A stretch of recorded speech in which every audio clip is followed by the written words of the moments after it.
Well, give it your best shot. It might be all we've got. Lucky it rained then. Yeah.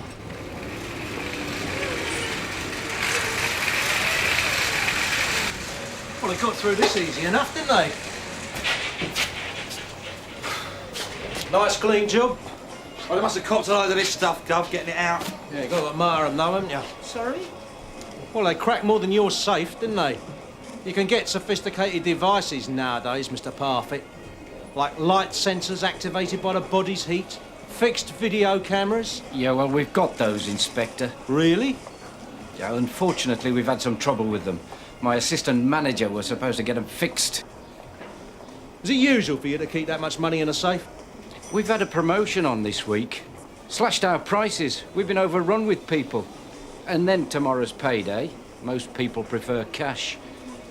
They even took a dozen £10 packs of fillet steak. You think Parfit was more worried about this than the cash? Yeah, well, it takes some people like that. They block out the big things by concentrating on the trivia. Done a course, have you, Gov? Don't talk to me about courses, Jim. The Supper's taking a look at the trolleys parked out the back. I reckon they could have used one of them to shift the safe. Right. Well, I think I'll leave things here in your capable hands at the moment, Ted. If you must. I'll go back to base and collate the evidence. It should take all of 30 seconds. What was the name of that security guard you interviewed, Sarge? Stubbs. Brian Stubbs. He might as well have been having a kip for all he saw. At about 4 o'clock this morning, or maybe later, his dog started barking. It was just in time to see a blue hatchback disappear into the distance. Of course, it was too far away to get any sort of number. Why would they use a hatchback? You need a van for a safe like that. Yeah, well, I wouldn't be surprised if Stubbs got the bullet for this. Oh, I don't know. It just happens he shares a surname with the assistant manager, who happens not to have got the security cameras fixed. You're not just a pretty face, are you, James? Ah, Mr. Stubbs.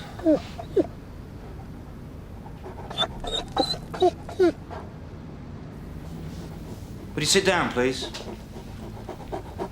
I'm DC Carver. I just wanted to ask you a few more questions. Yeah. I just had a fiddle with your monitors. No joy, I'm afraid. I told the other one there was a problem. One among many, Mr. Stubbs. That cap come with the job, does it? Yeah. We're rather interested, Mr. Stubbs, in the circumstances in which you were given your job. How do you mean? Well, to put it bluntly, do you think you got the job on your own merits? Yeah, I did. It's got nothing to do with the fact that your uncle is the assistant manager. What work had you done previously? I worked in a chicken factory.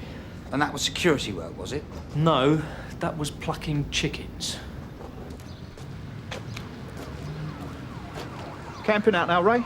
Times must be desperate. Conveyancing's down, nobody moves anymore, so we all turn to crime.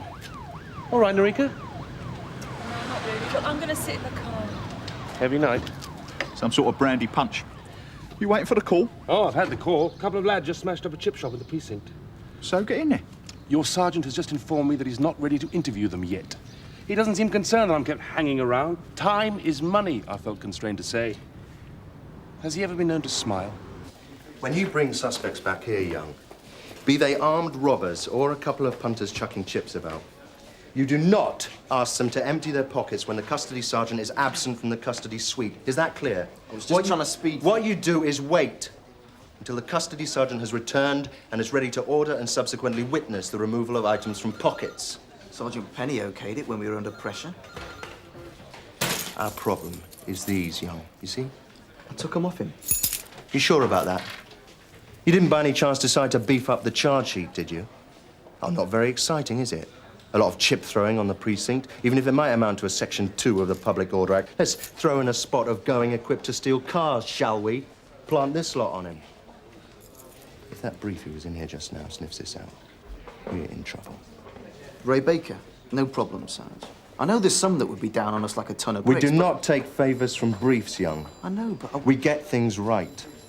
We're looking for a blue hatchback, $250,000 in cash, and a dozen £10 packs of fillet steak. Some chance. Yes, Can I have your name, what please, colour? sir? So you think he's still got the stuff on him, do you? Dando. Frank Sort of brown. Dando. So where can we find him? Bailey What do you mean by House. Okay, fine. Well, we'll send someone along. Thanks very much for your help, sir. So who's he fingered? Frank Dando. Can't ring a bell. Well, the caller says if we're interested in recovering one galley tray, a canteen of cutlery, and 70 quid, we ought to send someone around to Bailey House auction rooms ASAP. What's it? It's the trash and treasure job, Gov. It's that second-hand shop that got done last night just round the corner from the market. Forensics say they've got a near-perfect set of shoe prints.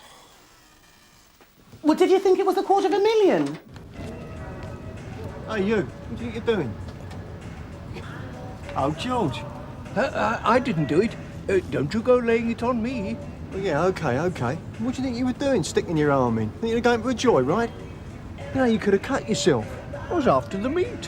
What? How long's that been in there? I don't know. Ain't seen it before. Yeah, all right, George. Sierra Oscar and 171.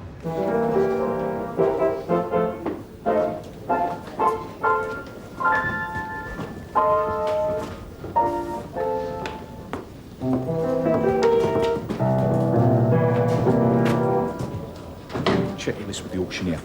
He says that lots 147 and 148, namely one galley tray and one canteen of cutlery, owned by that gentleman over there.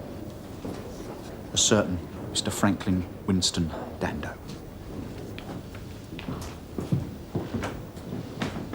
What's a galley tray?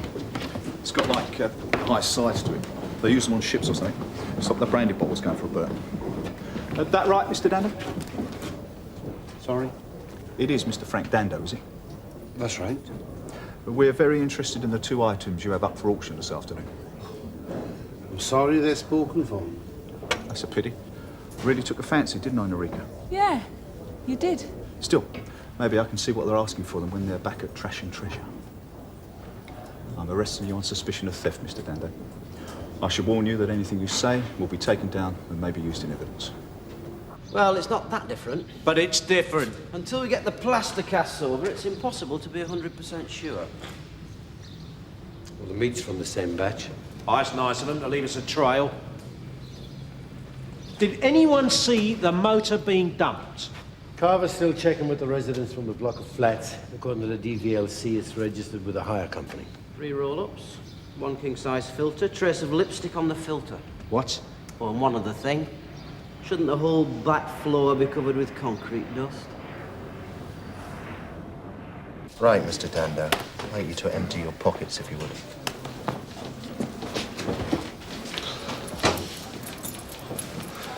Look, somebody gave me those things to sell for them, Sergeant. I didn't know there was anything wrong. And your watch, please.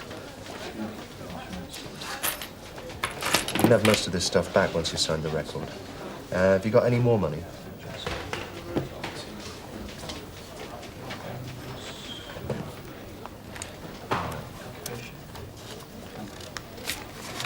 It's 4 £10 notes.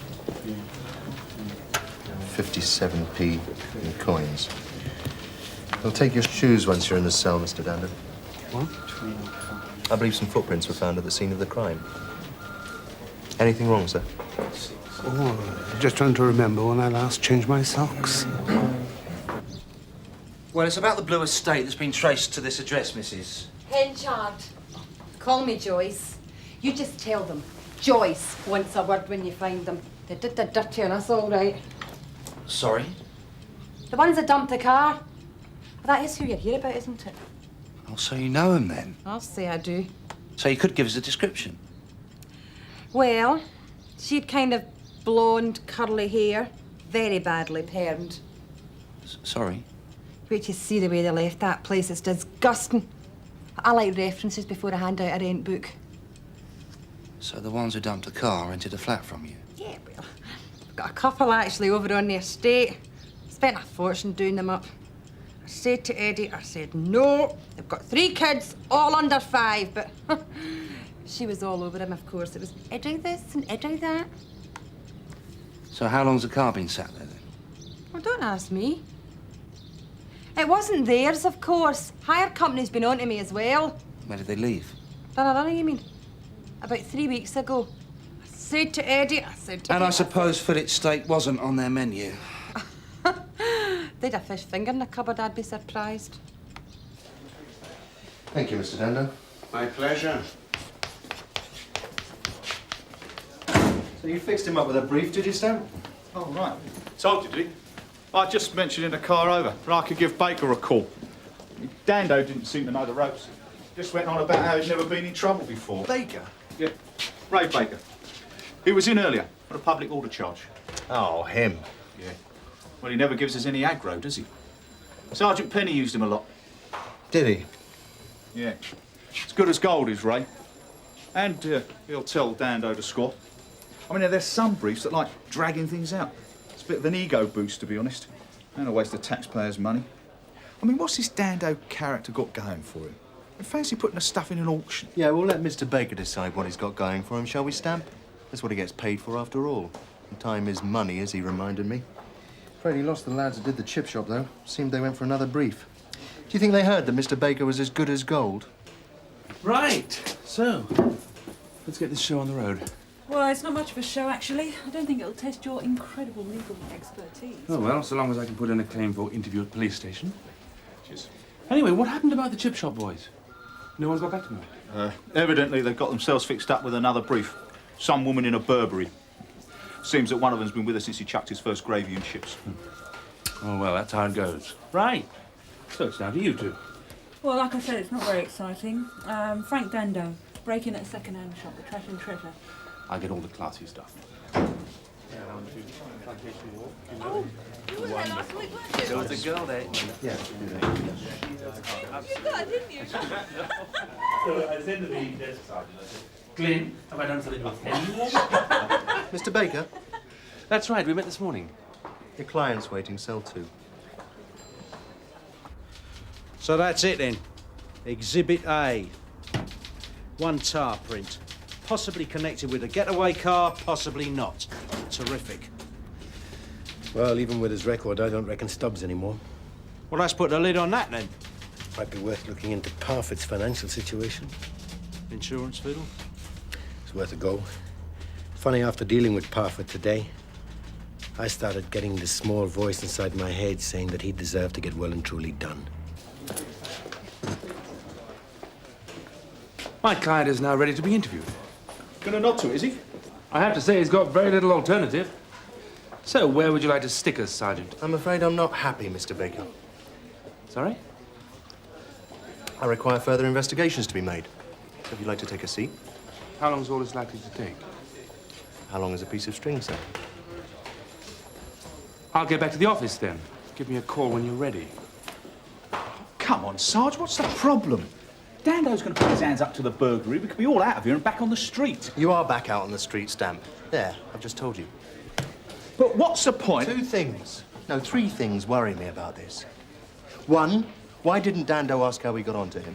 And 2, why was he wearing size 12 shoes when, despite his size, is almost certainly a size 9? What's the other thing, Sarge? The other thing, Data, is I don't like tame briefs.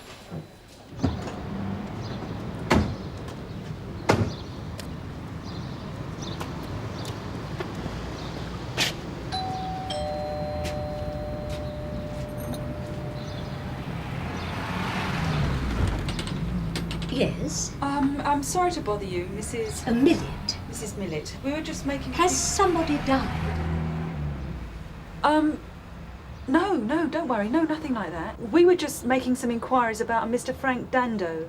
He gave this as his address. Oh, Frank! He does live here, then? Well, off and on. When he's in the area, he always pops in. Mind, I haven't seen him for weeks. So what, he just rents a room, does he? Oh, I've always got a room for Frank. He's got a real way with him. He can have you in stitches as soon as look at you. Why do you want him, anyway? What's this bloke's name?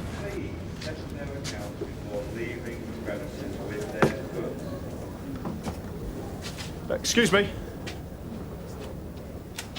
It's about Frank Dando, Mr. Price. Terry Price. What's your job here, Mr. Price? I'm like the caretaker. I see to things. Do you live on the premises? Yeah. Downstairs. But what's all this about it? Do you think we could go there, have a chat? Well, I just don't see how I can help you. We're simply trying to get a fuller picture of Mr. Dando. Hardly know him. Only through him wanting to sell a bit of stuff. We never knew it was what you call hot. Is that the word? We wouldn't suggest that you did, Mr. Price. Is that you, Terry? Yeah. Tea's nearly ready. It's simply a question of... Oh. That looks nice. You won't mind if I take a look in your freezer? Where's your warrant? It's just that you could help us with something else. What's she mean? Terry, what's going on? Nothing. Don't worry about it. Do a lot of shopping at the cash and carry, do we? Tony! Oh, hi. Just thought I'd drop in and see if there was any movement on Dando. I don't know what's happening, actually. We think we pulled a chap who did the cash and carry, so we're sorting that. What? You're joking? Don't tell me you're finding with the cash still on him. Afraid not. But he was caught in flagrante with the fillet steak. Oh. They have to live something beside the cash, don't they? Greed, it's called. Right, there's one chap did a job at a butcher. Yeah, look, I'll see you shortly. Right. Fine. Might as well call it a day, eh? You reckon? Well, Burnside has. What can we do for you, Norika? It's more a case of what I can do for you. Really? What is that? Dinner. I'm afraid we had the rest in sandwiches. Like I said, I just had it off someone. Didn't fall off the back of a lorry, then? Look, this bloke that comes round, parks his van round the corner. He said it was a special offer. Said he wanted to make, like, a quick sale or something. Wife's very partial to fillet. What sort of van? Green. A green van? You sure it wasn't red? Green. Oh, so Postman Pat wasn't sitting up in the front seat, then? So, tell me about this bloke, Mr. Price. Describe him for me, if you would.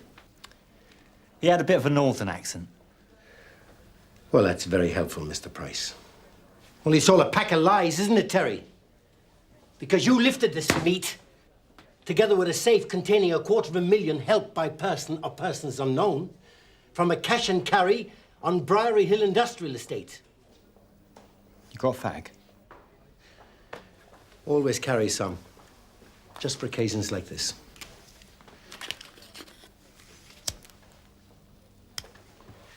Yeah, OK, I'll go guilty. I'm not copping that lot. Sorry? Did I hear you correctly? Are you prepared to plead guilty to the theft of $250,000? No way! I'm pleading guilty to the theft of a galley tray, canteen of cutlery and 70 quid from Trash and Treasure on Market Street. We've already got someone for that, haven't we? Oh, well, I'm not pleading guilty to nothing. I'm afraid we need your room, Mr. Dando. My pleasure, Sergeant. Be my guest. Like another chat with your solicitor? No real need, is there? I've already said I'd admit to... Sorry, Frank.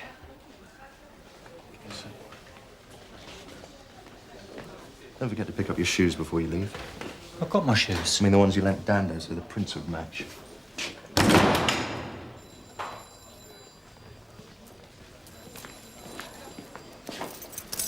Yes. This way, please, Mr. Dando.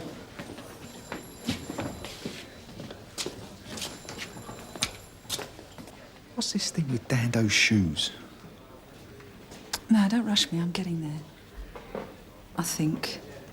This is an interview between Franklin Winston Dando and Detective Sergeant Roach.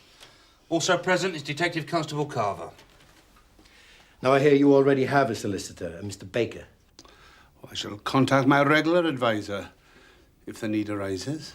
I see, right. Now, you tell me if I've got it right. Well, you tell me. It's more than possible. You do the big job at the cash and carry, held by a person or persons unknown, while Mr. Price does a bungled burglary at the Trash and Treasure. Now, what could possibly be the connection between these two offences, you might ask?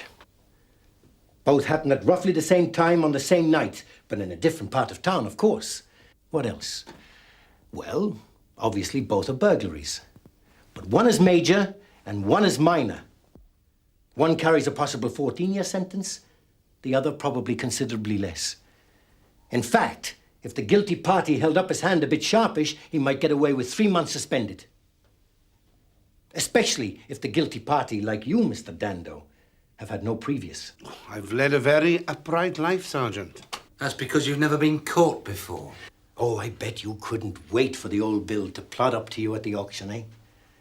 OK, Gov, it's a fair cop. Let's get it over. Because once the judge had handed you your couple of months suspended, there is no way that we could come back to you again for the job on the cash and carry. It would have been champagne all the way, wouldn't it, Mr. Dando? I'm not over fond of champagne. What a nice touch that was, eh? The pack of meat chucked into the back of somebody's dumped car. Oh, yeah, that was a masterstroke. Of course, you still haven't told us where you dumped the money. I think I'd like my brief now, Sergeant, if you've no objection. For you, Mr. Dando, we'll even sort out a pair of shoes. We got the right charge on there this time, Sergeant. Amazingly enough, Tony, we've even got the right name. We're finally getting there. Look, sorry, would someone mind telling me what's happening with Dando? Mr. Dando is currently being interviewed. He's what? Why wasn't I told? Seems he's got a regular solicitor, Mr. Baker. Call's been made to his office.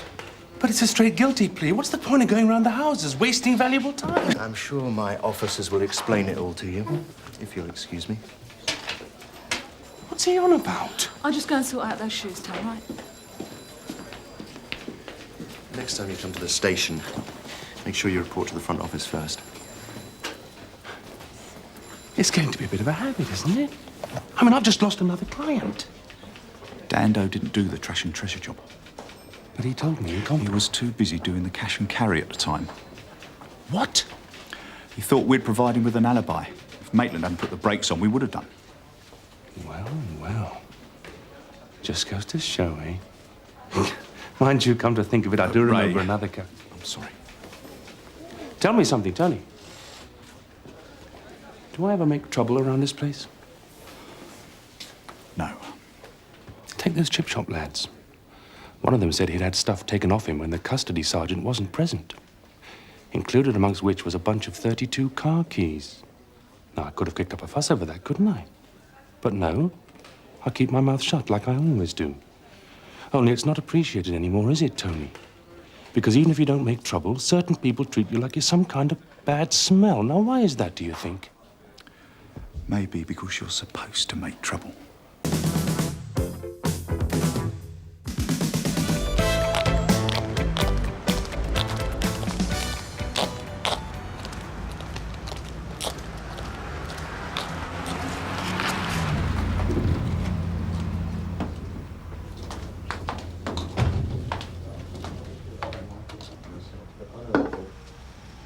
All right, Linda. I didn't recognise you without your wig. You won't get any business in here, love. But I'm not in the mood. Is June Ackland about? What do you want her for? I want to report a rape. Hmm? Whose? Mine. Sorry, love. We class that as non-payment for goods.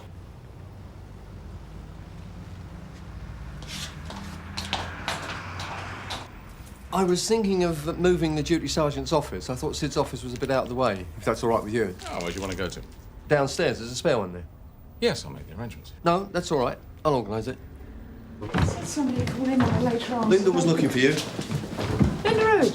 The brass. You know, the one with cold sore in her mouth. Oh, what does she want? Don't know. Some problem with non-payment, I think.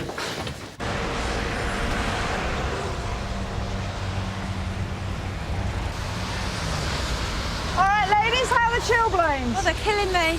You should wear some thermals. Oh, they make me itch, love. You sure that's the thermals? Hey, where's Linda today? I ain't seen her. You better take a walk round the block. I don't want her to give you a warning.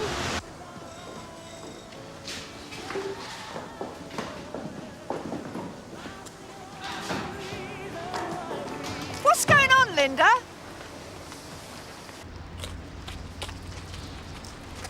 Linda. Linda. What do you want? You wanted to see me. Get lost. I don't want nothing to do with you. You're just a bunch of pigs. No, you came to the station. You make me sick. You're just a bunch of slags, the lot of you. I've got to go to work. Linda? Don't Linda me. What on earth's the matter with you?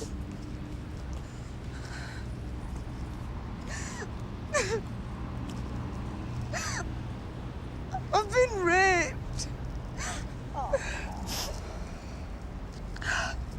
Go on. I come to Sunhill and they treat me like I were a slut or something. Who did? Your mates. Look, we'll go back to the station, just the two of us. They ain't gonna give a toss of a prostitute who's been No, raped. that's not true. Now, what happened? Get lost. Linda! Get off me! Get off me! You pig! Look, I want to help you, Linda! Get lost! Linda! Cool, what's he got in here then, Sarge, eh? No, see a couple of cases of malt whiskey. Yeah, with a bit of luck, eh? Lovely. All right? Yeah. OK, I'll finish it. Yeah, well, if you need any more help, you can always rely on me. Thank you, George. Always available for the overtime. Yes, yes, thank you. Where do you want this, Sarge? Stick it on against that wall for now. Ah, Stephen? Yeah? Were you on the front desk when Linda came in? No, Dave was. Why?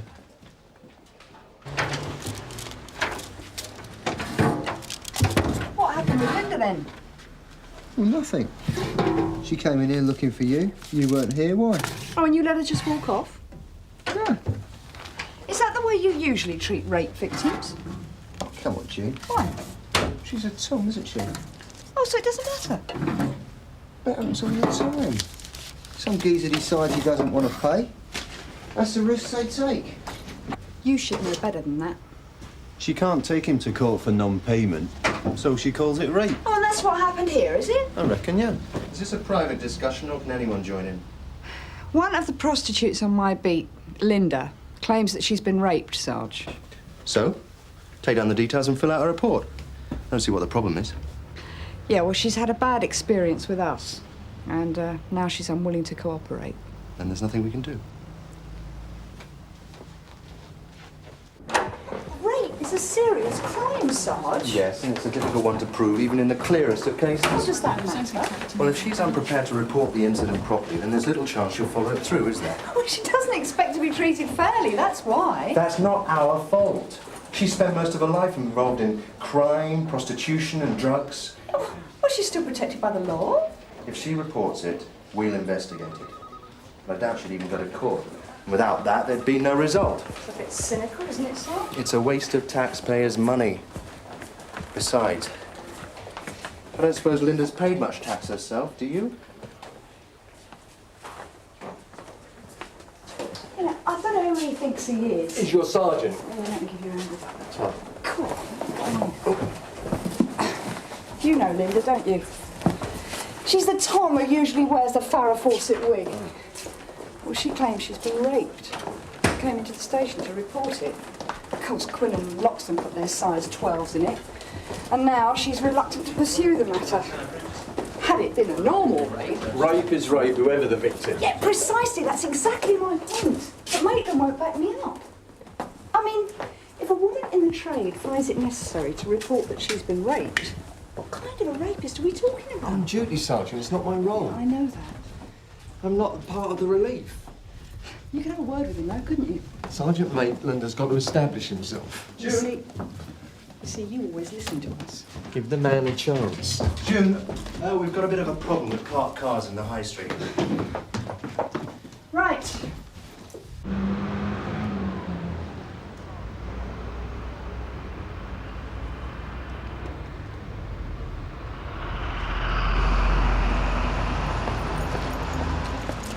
Come on, move these, quickly.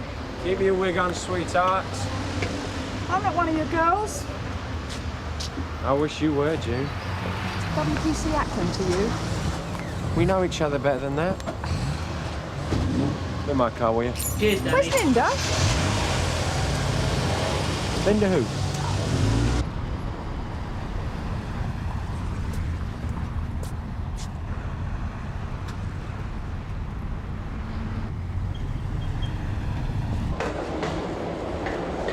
I don't believe you, Linda.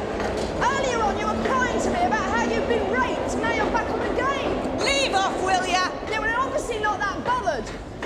got 2 judges to support. The fines don't pay themselves, you know. Yeah, what about your habit? You don't know damn all. I know you don't want to be a prostitute. What are you, running social services? You don't know damn all, do you? Are you just going to let him get away with it? How's he going to help me? Linda, I want to know, did he rape you or did he just have you over? He put a sack on my head and he raped me. Get off the train. Linda, get off the train.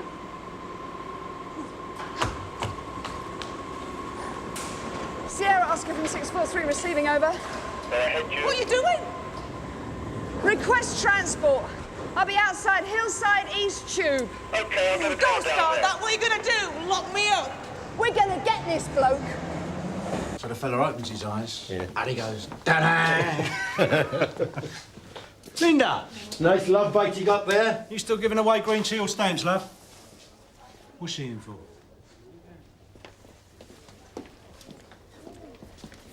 She's been raped. Oh, yeah? Just put it down as unpaid overtime. Look, this is serious. Go and get her a cup of tea. What? Go and get her a cup of tea.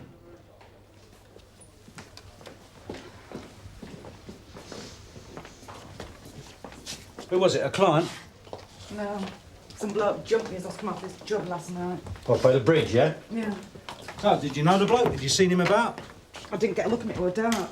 What was he, black, white? He attacked me from behind. Have a seat. I don't know. He put a sack over my head. Sack job. Can't say I blame him. I didn't come here to have the mick taken out. No. It's all right, sweetheart. Only pulling your leg. So what happened? Did you resist? I couldn't do much. He was trying to strangle me. You had a lucky escape. I was pleading with him. I said, please don't do out. I said, I got kids. I kept saying that to him. That were it, I reckon. I mean, that's why I let us go. What did he say? Nothing. Nothing at all? He wasn't after a conversation, were he? Can't I think about our little Sean? It'd kill him if I died. So he let you go? He left me to untie myself and then I ran. Why didn't you come to us then? I wanted to. I thought I were gonna do. I saw this man and woman in a car. I asked them to help. You know, to help me. They didn't want to open the car door. They just drove off, so... I mean, who's going to give a damn? I'm a prostitute. Little Sean would give a damn.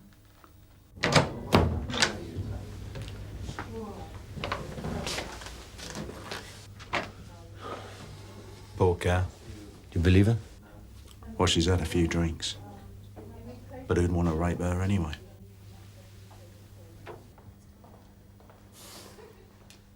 Linda, what do you want to get out of all this? I don't understand. Well, let me put it crudely. What you do, basically, for a job, is get raped for money. No. Linda, you don't go with these men because you want to. I mean, what evidence have we got? You don't even know who the bloke is, what he looks like. You've made things very difficult for forensic.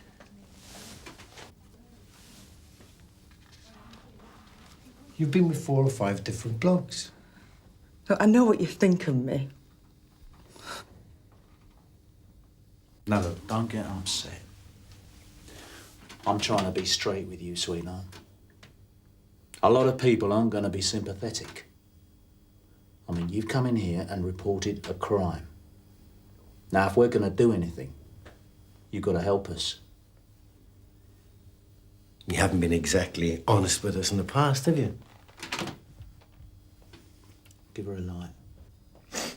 She needs a tissue. Well, I ain't got one, have I? He doesn't know how to deal with it, so he doesn't want to know. It's Linda.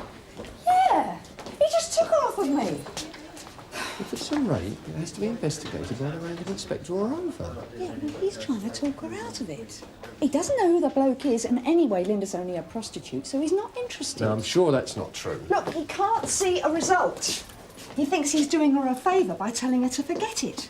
All Mr. Burnside wants to do is nick villains, spin round to Chummy's house and get a body. Well, that's not what this is about. If you could give us something to go on, Here, something where we could go out and nail this bloke. have a tissue. What do you want me to tell you? We'll have a think. Have there been any other cases reported? Well, we could check. I'm trying to think. I'm trying to help. What do you keep thinking? Look after her, June.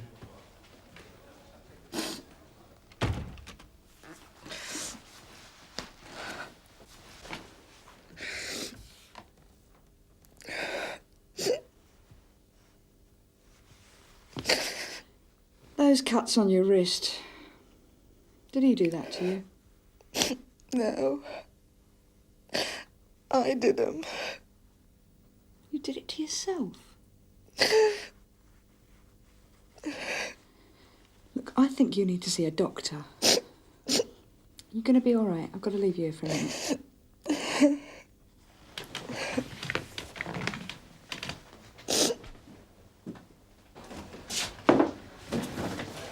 Sarge, I'm going to Inspector Monroe.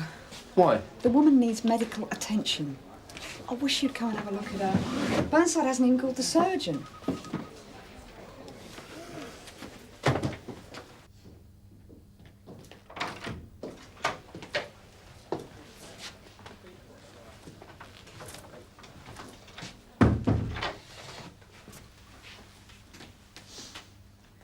Hello, Linda.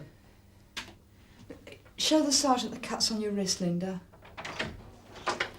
She claims they're self-inflicted. Hello, Bob. What can I do for you? I was wondering if we should call in the surgeon. Well, I don't think I have to remind you that you're now duty sergeant. That's right. Well, you're non-operational. I was just offering my advice. Did you want a doctor, Linda? No.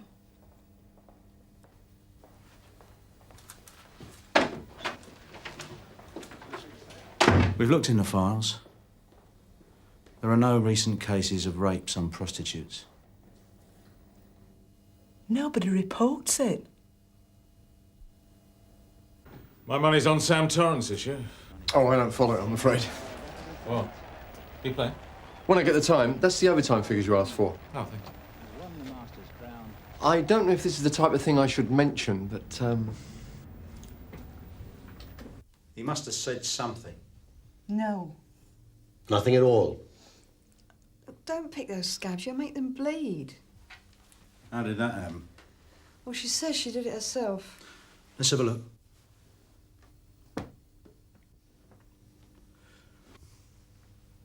You sure somebody hasn't been smacking you around? Did someone do that to you? You still with Danny? Or have you left him yet? Come on, Linda, we're trying to help you. What's Danny got to do with this? Now, don't go dopey on us. Is he still pimping for you? I told you, I don't know who it was. Look, you're not telling us anything. We know Danny can't run a motor like that off his minicab business. Hello, I'm DCI Kim Reed. Would you excuse us for a moment?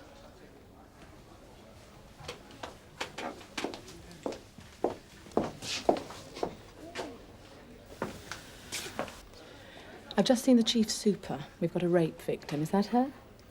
Yeah. Her name's Linda. She's a brass. What have you done so far? Few vague details. No description of the attacker. Have you called a surgeon? The thing is, we know Linda. It's not like her to come to us. She's an old pro. She's virtually bulletproof. With Danny Slater as her pimp, she'd have to be. What's this got to do with it? Well, he's very fond of games, you see. So he's your suspect? Do you know Danny? Look, our first intention. There's a statement of intent on your office wall to meet the victim's needs. I don't care who she is. Do you understand? Then to initiate an investigation that'll give us the best chance of convicting the offender, right? We're still trying to establish the facts. Be honest, Frank. It's not as simple as that. From a forensic point of view, she's a nightmare. She'd had what? She'd had half a dozen clients previous. That's forensics' problem. So what do you want us to do then, Mum? Call a surgeon. June and I'll deal with this. When we need you, we'll let you know. Are those the clothes you were wearing last night? Yeah. You haven't washed them? Good. We'll give you something else to put on when we take you over to the victim examination suite. Sweet. Sounds like something in a posh hotel. I've had enough of hotels. June, coffee? Thanks. We could go to St. Hugh's if you prefer. You could have a female doctor. Why are you doing all this? I don't even know what the bloke looks like. That doesn't matter. Gears a couple of cans, I'd probably forget all about it. These things happen. I'm a prostitute. It's what I'm paid for. To make sure that men don't go out and rape ordinary women. Yeah, it's okay. If you'd have paid me, I'd have put a sack over my head. I'd have done it anyway. I mean, what's the difference? Because it was rape. It was without consent. Who's going to believe me? We believe you. You were a bit quick off the mark. I thought you and me were mates. Well, we still are, aren't we? I think it was just a misunderstanding about non-operational. Just because I'm no longer on the park doesn't mean I've hung my boots up. Think of it as a fingerprint, a genetic fingerprint. There's going to be more prints than you've got fingers, don't you understand? You're not going to know whose DNA is whose. It's not quite like that. Say if we've got a suspect, forensic can check his DNA for a match amongst those recovered today, yeah? Then if that proves positive, all we've got to do is to ask you whether he was a client or not. But you haven't got a suspect, have you? You haven't got another fag, have you? Yeah, you might as well keep the packet. And while you're at the hospital, get the doctor to look at those injuries on your arms. It's not my arms need looking at, is it? Mind you, it's all in your head. What is? Love, pain, whatever. What's worrying you? Oh, I don't know. Look, I might not look it, but I'm 37. Danny's the only fella that's going to take care of me, isn't he? Well, you take care of him. You must bring him home, what, 200 quid a night? Not anymore. Not now. Some nights I'm frightened I won't get an offer. Mind you, it's better at night. Can't see what I look like. Or are you being hard on yourself? It's true. At least Danny wants me. Well, you've got Sean. It's just a kid. It's not the same, is it, love? But Danny beats you. You expect that, don't you? Yeah, but it's not what you want. What about Sean? He's with social services. Well, you can get him back. I ain't cut out to be a mother. Who told you that? God, it's such a mess. Danny's his dad, you see. Well, you've never said that before. I sort of hoped, you know, the promises he made. Mr. Burnside felt that Danny might be the rapist. I'm not saying it was him, right? Why? Why do you think it might be?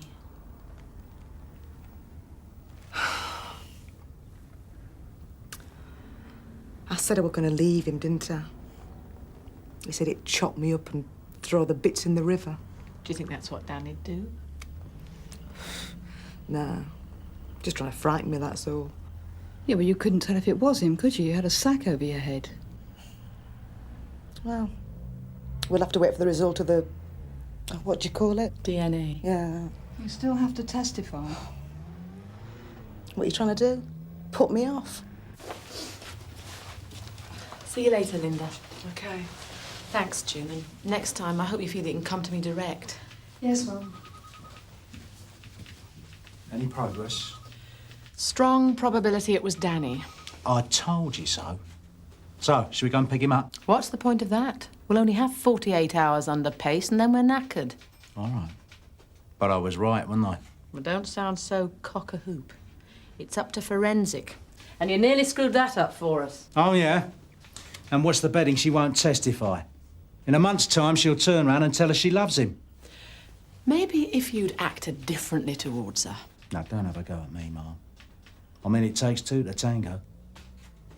Why do women allow themselves to be treated like that anyway? Something you don't suffer from, Frank.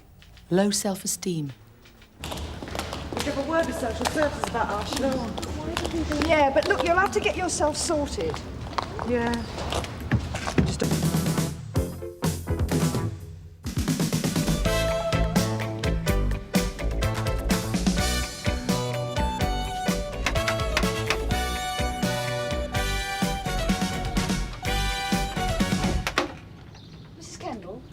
That's right. I gather you've had a couple of unwelcome visitors. Oh, yes. Come in, dear. Thank you. Red, the police are here. He can't say hello to you. He's got this motor neurone thing. Oh, good morning, Mr. Kendall. So what was taken? Just my pension. There isn't anything else. Oh.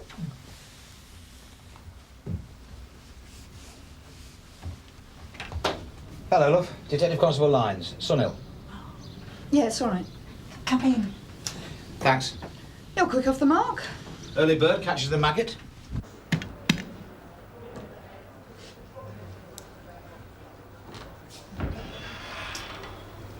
It's 85. What do you make it? 2 ruddy hot, like last week and a week before that. Yeah, well, I'm going up to see Brownlow now. Good. You finished at Wellgrave Road then, June? Yeah, Tosh Lyons is there. He's good with old ladies. I'm going to go back later on. Well, could you pay your friend a visit upstairs as well? Eh? The DCI. Oh, right. June, I've had a reply from the CPS regarding my request for them to review their decision on the Everton-Warwick case. Well, they have reviewed it, but they're not changing it.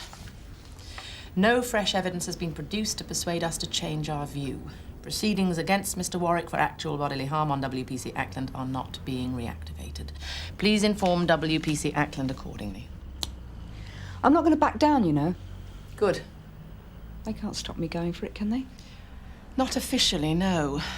And Area would like the whole thing just to go away. You may not be used to the role, but you are now a troublemaker. Look, I'm sorry, Reggie's off to Area in a few minutes and he won't be back until 3. Look, I'm off duty then, ain't I? Well, then you'll have to see him tomorrow. Look, I've had a clear mandate from my... Tomorrow? Hollis? Yes, sir. It's about the custody suite. Not the air conditioning again. I'm afraid the problem still exists. Well, the engineers have looked at it, Bob. They can't find anything wrong. Well, just because the fault's intermittent, it doesn't mean we're imagining it. If this was industry, we'd have a walkout. So what do you suggest? Well, if you could go down and take a look for yourself, I know that would help. Yes, hello? WPC Ackland, sir. All right, send her in. Are you, suggesting that I'm out of touch? Well, little things mean a lot, sir. Yes, June, come in. Thank you, Bob. I've decided to go ahead with the private prosecution, sir. Well, obviously your decision will be of interest to Area. I understand that. I just happen to think the CPS are wrong. It's as simple as that. Oh, thank you for letting me know. Thought his door was always open to you. Oh, yeah, well, it's Duty Sergeant Cryer, innit? He's sad relations. You heard about the sick cards? What sick cards? Oh, it's Cryer's little scheme. Every morning he's going to take him up the sick cards of officers absent so Brownlow can ring them up. What for? Oh, to see if they're swinging the lead, of course. What else? Cryer? Yeah, you ask Marion. Anyway, look, with regard to your working conditions, I shall be up there tomorrow morning, guns blazing. Yeah, I'll bring a mop and bucket down here first. I'll be the large puddle in the corner. Reg. Sorry, have you got a minute? Federation. Oh, sure, Jim. Sonny. I'm definitely taking out a private summons against Warwick. You are? Oh, that's great, Jim. That's terrific. Come on, I'll buy a couple of cents. Oh, all right. Yeah, fine, sir.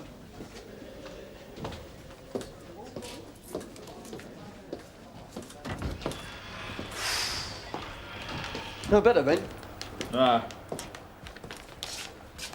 What's this about sick card, Sodge? So, 2 men, white, above average height, middle-aged. About 60. 60. Well, the older one with the maggots, yes. The other one was younger. And they were both wearing dark blue jackets. Oh, no, not jackets. They had these, what do you call them? Body warmer things. Did they have any identification? Oh, yes, I had those photocard things. But I didn't really look very closely because I was busy dealing with Fred. I mean, they could have been bus passes. So what exactly was said? Well, the older one didn't say anything. It was the younger one that did all the talking. He said they were checking all the tanks in the district for infestation. So, one went upstairs? No, they looked in here first, then one went upstairs, and the other one went out in the kitchen, the older one. Well, I could hear all the taps being turned on. But then when I went out in the kitchen for a flannel, he was standing there dropping maggots in the sink. Yeah, and I said, "What are you doing?"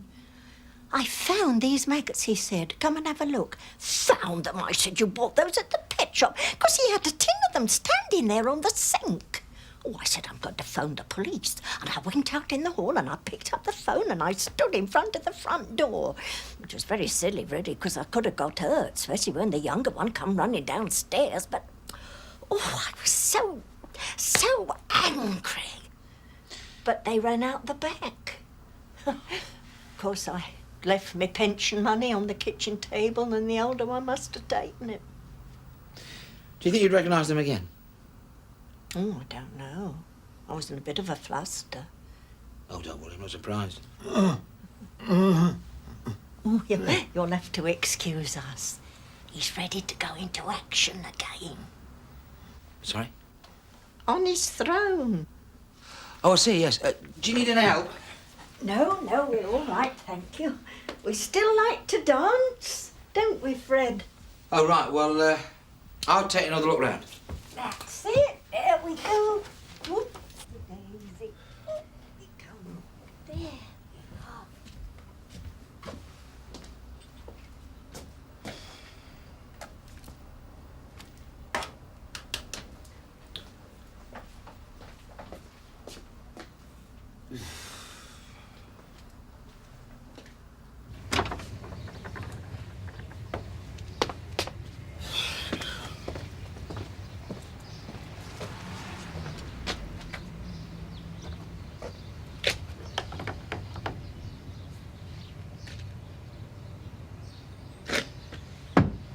Oh!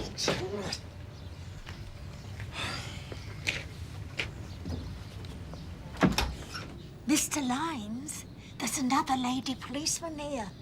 Who put that carpet gripper on top of the gate, then? Oh, Fred put that up a couple of years ago after we'd had a burglary. That was before the illness got hold of him, of course. Yes, the older one climbed straight over it. Must have torn his hands to ribbons. I hope he bleeds to death. I won't argue with that, love. Hello, Karen. Thanks for being so prompt. Kitchen looks promising. I think we've got a chance this time. Tobacco tin. One decent print, that's all I need. Mrs. Scannell, how do you feel about coming down to the station with me and looking at some photographs? See if you recognise any of them. Oh, I can't leave Fred. All right, then. Well, how about me coming back with an album or two? Yes, if you like. Terrific. Look, Reg, I didn't drag Warwick down the dark alley and bash his head against the wall. I am not asking them to defend the indefensible. I know. Well, it's just us reps have been asked to stress the financial reality, that's all. Although I should think they will be able to come across with something for you in a defence situation. But not otherwise, even though I'm in the right.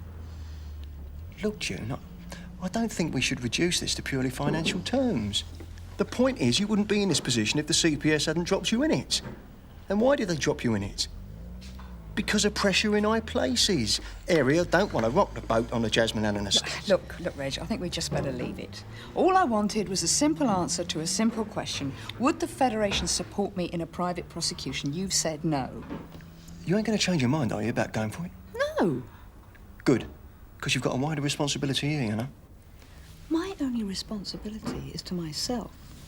Charles, good morning. Morning, sir. You know Alan Groom and Paul Ruddock, don't you? Yes, of course. And this is Stewart Faulkner from up the road. Press office. I thought our discussion on Jasmine Allen Estate might benefit from his public relations expertise.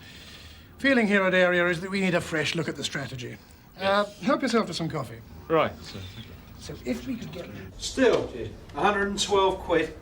That's not too bad, compared with some of the strokes they've pulled. If it's the same mob. Widow's mite, though, isn't it, eh? Left the kennels with nothing. So what do you want me to do about it? Start a collection? Why not? Just a little whip round, buy him some groceries or something. You're soft. Yeah, I know. But it wouldn't hurt, would it? Good for PR, I suppose. Not just for PR. No, because we're lovable. That's right. You in then, Viv? Yeah, all right. How much do you want? As much as you can get. They are. What? I've got to look at some photos of Mrs. Kendall. I understand one of your officers is contemplating a private prosecution against a Jasmine Allen community leader. Everton Warwick is a resident of the estate. Community leader is stretching it a bit. He was one of the local representatives entertained at Sun Hill on the day of the incident. Yes, he was. And was arrested shortly after leaving. Drugs raid? Not a raid, no. There was a fracas on the estate following a drugs-related arrest. Warwick was involved in the disturbance. It was during that WPC Ackland sustained the injuries that amounted to actual bodily harm. But her two witnesses to Warwick's culpability are the very officers against whom previous complaints of racial harassment are outstanding. Complaints lodged by Mr. Warwick, which is why the CPS, perfectly sensibly in my view, has decided it is not in the public interest to proceed. Unfortunately, that view cuts no ice with WPC Ackland. Nor, despite Charles's considerable efforts at diplomatic persuasion, do the likely repercussions if Warwick were to be found guilty. Well, sir, I'm not saying a conflagration on Jasmine Allen would be good news. And obviously, if Warwick went down, riots, either spontaneous or manufactured, would be on the cards. But if that was as a result of the full and fair process of the law, the PR damage would be sustainable. Certainly more sustainable than what might result from the alternative. If you keep putting the squeeze on this stroppy WPC to pull out, who's to say she won't squeal? There's plenty of newspapers, quality and tabloid, not entirely in love with us. They'll have a field day. Whatever the truth of the matter, you're talking another big dent in the image of the Met. She's likely to lose the damn case anyway. Why don't you just let her go ahead? Honour satisfied all round. Charles? No, sir.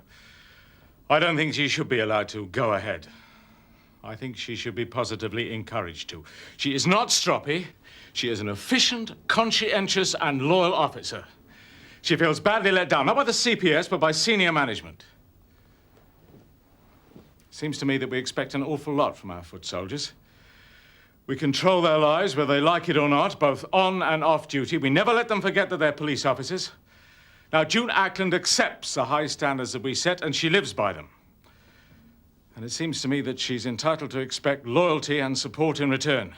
She's fully aware of the implications of this case, just as much as we are. And if we're going to put image and damage limitation first, and police officers second, then morale in this force is going to reach the rock bottom that we deserve. About this private summons business. Well, private hardly seems to be the word. No, well, consult Reg Hollis, consult the world.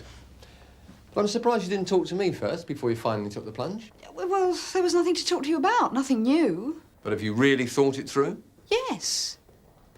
Look, it's perfectly simple. I go into court one morning and I tell a magistrate that I was assisting in a perfectly lawful arrest when Mr. Warwick punched me in the stomach and hit me in the face. Because of that, I was off work for 2 weeks. And the magistrate will issue a summons against Mr. Warwick. Look, if you want to throw away 500 quid on a barrister, that's up to you. Yeah, well, it won't be thrown away, will it? Not if I win. Win? What exactly do you think you're going to win? The right not to be used as a punch bag. All right. But you better be aware, that's all. Your card will be marked. You will be the WPC that put 2 fingers up to the system. If you don't give a toss, that's fine. But if you've got any ambition left in the job, think about it carefully. Because even if you win the case, Yeah, and well, it's not certain. Well, I will take that chance. And I will take the chance that my career will be blighted. Thank you very much for your advice. I'll just have a quick word with Karen. OK. How you doing?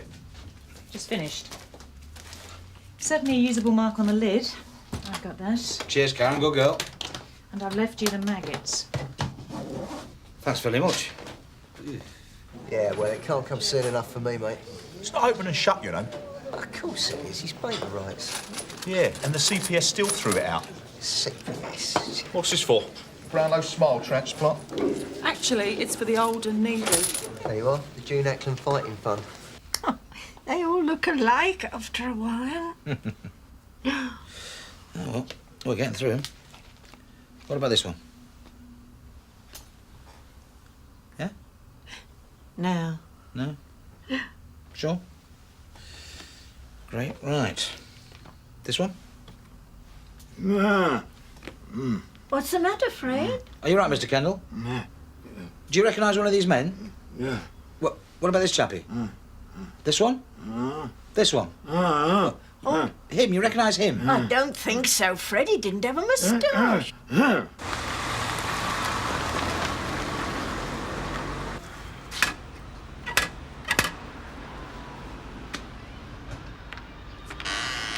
Hello, Manny. Is Joe in? No, he's not. Be at work then, will he? Do us a favour. What, down the week, Chief, then? Why? What do you want him for? Hello, Joe. Mr. Lyons. These yours? Oh, Bob. Back already, sir? I thought you stayed at lunch. No, I might have got ground glass in my soup. Oh, Marion, could you get a message to June Ackland? I'd like to see her before she goes home. Yes, sir. That was my first time with the maggots. I'm like the junior partner, see? Usually I just suss places out or drive the van. Eddie and Dennis, they do the talking. Suss places out? You walk round the streets watching for old people going in and out. That's not a nice thing to do, Joe, is it, eh? Cheating old folk? No. It's not a nice thing to do. It don't seem so bad if you've had a couple of drinks first, though. It's too easy. That's the trouble. Only this morning you made a cock-up. Dennis was late, see? I told Eddie I could handle it, so we went ahead without him. Only I was a bit slow. Never heard the old girl come in behind me. What happened to the money? Don't give that to Eddie. Well, he takes all the winnings, and then shares it out. I usually end up with a tenner. Well, that's 10 quid more than Mr. and Mrs. Kendall's got. I'm not proud of it. I'm sitting here talking, and I... We'd have got you this time anyway, Joe. We got a lovely fingerprint on your maggot tin. Chapter and verse of your previous exploits. That's what we call real talking. That and where we can find Eddie. These hands and half giving me chip. Here, do you reckon I could sue them old people? You could try. The law's a wonderful thing.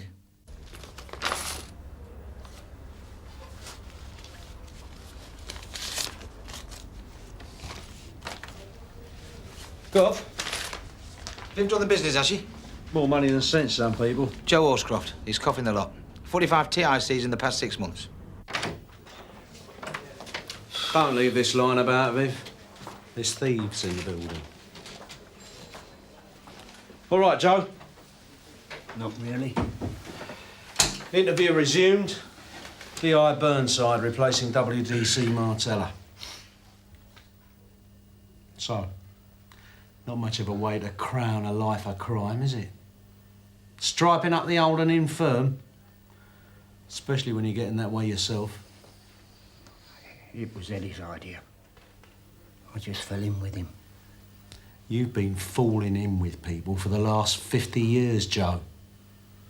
Ain't done you a lot of good, has it? So who's this Eddie, anyway? Nicholson. There's a third member of the team as well. Dennis somebody. I don't know his surname. Mate of Eddie's. And which stone does this Eddie Nicholson currently slide out from under? Oh, I don't know. We usually meet in a pub. Him and Dennis will be out on the con again this afternoon, though. What, after this morning? Well, it's the schedule. He's not to know I'm here grassing him up, is he? Where? Other side of the borough. Turson Avenue.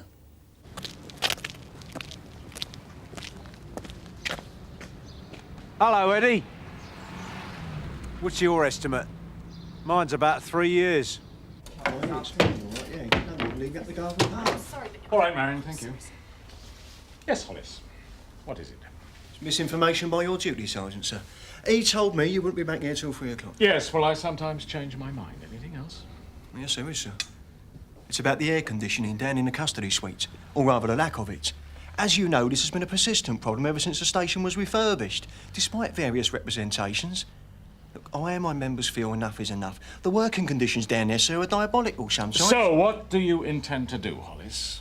Call a strike? Well, no, sir, I can't do that, can I? It's illegal. Picket the station, then. Well, so is that. Well, don't wave the Federation stick at me, Hollis, please. It's about as frightening as a stick of stewed rhubarb.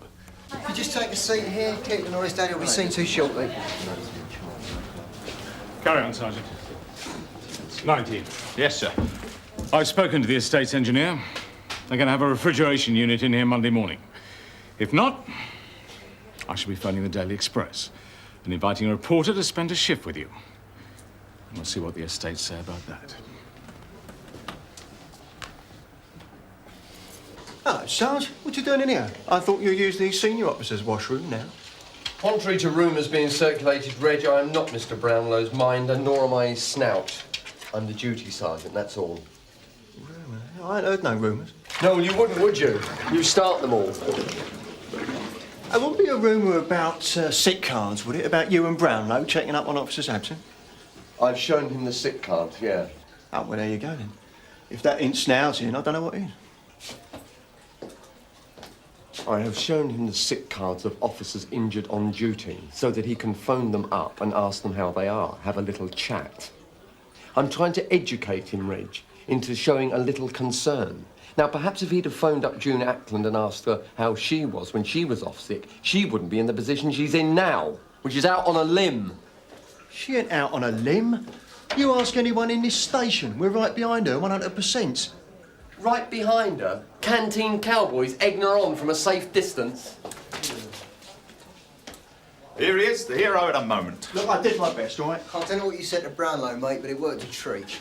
Refrigeration unit here, Monday morning latest. What? Yeah, you just come in and she said so. I have to admit it, Reg. I'm gobsmacked. Well done, mate. Yeah, well, it's all down to our special relationship, isn't it? Mutual respect and all that. You know what I mean? I just wanted to update you, June. I was at area this morning. I think it's only fair to tell you they don't look very favourably on you proceeding with this prosecution. No, well, I just want you to understand that I'll support you to the hilt in any way that I can. Now, that may not amount to very much, in fact. But at least I can assure you there'll be no repercussions career-wise, not while I'm your chief superintendent. Good luck. thank you, sir.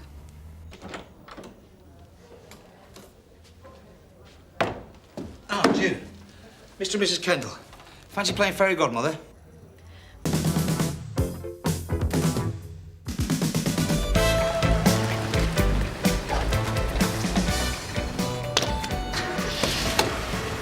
You found us, then?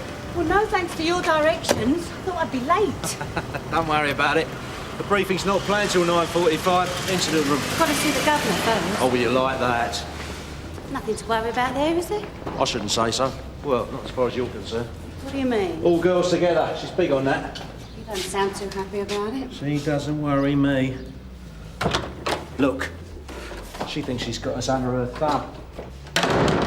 I heard she's rated. Tip for the top. Any plonk over sergeant, she's tip for the top. Working under a woman hasn't changed her, then.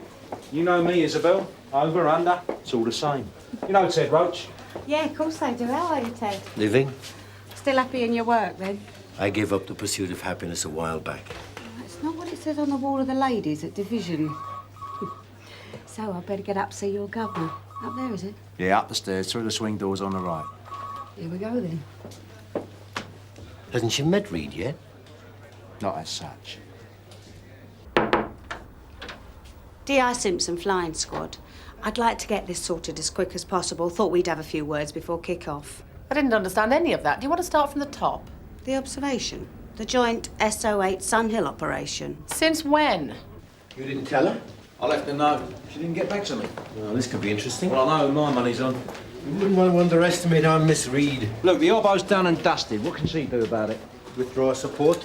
Tell Simpson to get her own troops? Oh, no. That'd be counterproductive, wouldn't it? Look like taking her ball back. Maybe. Look, you worry too much, Ted.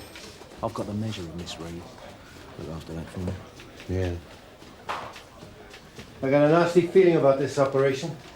Oh, yeah? Why's that? Burnside hasn't told Reed anything about it. Not our problem, is it? We're just the foot soldiers. Yeah, the trouble is, Viv, the foot soldiers are the first ones to get shot at. It's a question of procedure. Procedure? You should have contacted me first. I didn't know you. I'm the senior officer here. You should have made it your business to know me. I was under the impression that you were aware of the operation. Really? And where did you get the impression from? I'm sorry, ma'am, but I don't think apportioning blame is very helpful. I spoke to D.I. Burnside because I needed a quick response. What are you saying, that I'd have held things up? No, that's not what I mean. Explain, then. Look, paperwork can get in the way. I know Frank. I've worked with him before. On a job like this, I'm afraid it's the results I'm interested in, not procedure. I don't give a damn what you're interested in. This is my department, not Frank Burnside's. While you're here, you're accountable to me. Do you understand? Oh, yes, I understand. Good. You're off to the briefing? That's right. Fine. We'll go together. So, how many are you going to be up against? 5 or 6. Any names? Afraid not. Carrying? Well, we don't think so, but I wouldn't be surprised to see baseball bats. It's all right, Frank. They won't start without us. Morning, Mum. Morning. D.I. Simpson. I gather you've met before. Oh, yeah. So what kind of stuff do you think they're moving? Fags, booze, fashion gear, the usual light industry. Ted, Viv. Morning, Mum. D.I. Simpson. She's in charge of SO8 side of the operation. Do you want to kick off? Yeah, thanks. Well, word has it that the hijack's planned for the early hours of tomorrow morning, so everybody will need to be in their positions by 1 a.m. at the latest. There'll be 7 of us, most likely, and 3 of you, I'm assuming. 2 cars, 1 van. We'll need backup once we've pulled them. Right. Apparently the guys we're after aren't local, but they do use a local run-in. Yeah. Oakley Road. I've checked it. Unfortunately, it's a dead end. We don't have a clear view, so we're going to have to use 2 OPs if we can. One in the fashion house offices on Skillet Street. That's for you to check out, Ted. And the other one in the flats opposite. That's for you, Viv. Talk to uniform first, Viv. They may know of some occupants who are less than reliable. Right, anything else? No, I don't think so. Oh, Mum. Right, that's it then. Briefing over. Let us know when you get on those elbows. Yeah. I think you and I should have a talk, Frank. If you like, Mum. My office? Where else? It may have worked with DCI Ray, but it's not a go with me. You heard about this operation yesterday. I had a call, yes. Well, you should have told me as soon as Simpson phoned you. You were unavailable. What time was the call? 3:15. You were in with the chief super. Then there should have been a note. There was. When you didn't get back to me, I assumed it was all right. Haven't we had all this before, Frank?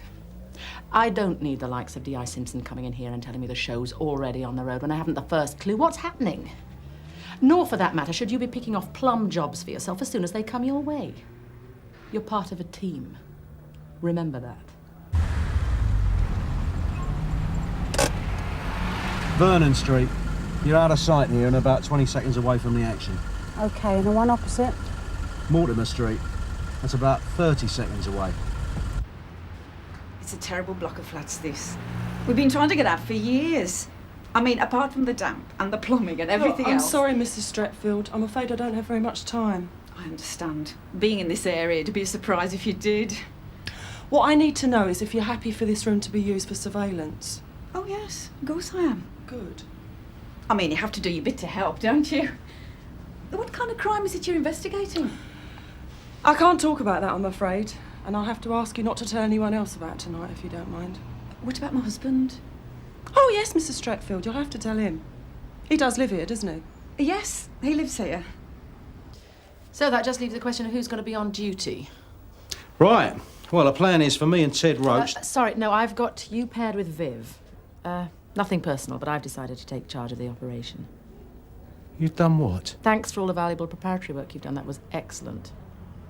Now I'd better have a look at the file.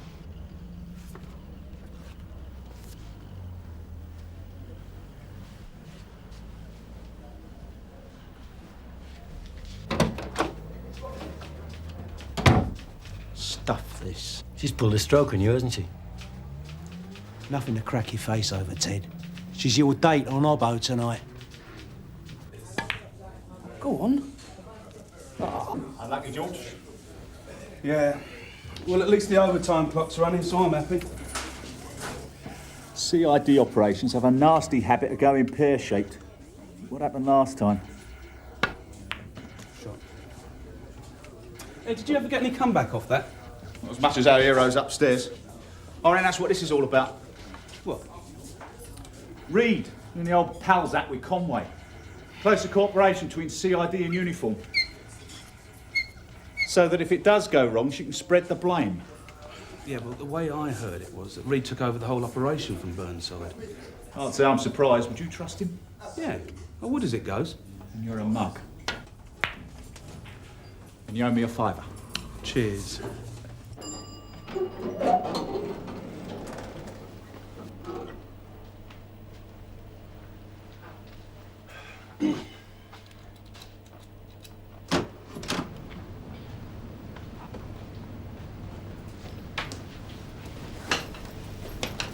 Nice place you found. Thank you, Mum.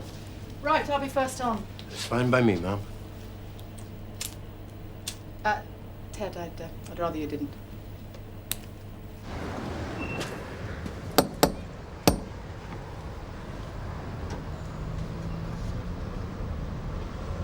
Come on. Mr. Stretfield. That's right. D.I. Burnside. This is my colleague, W.D.C. Martella. Your wife explained. Oh, yeah, she explained. Want to start right away, do you? Yes, please.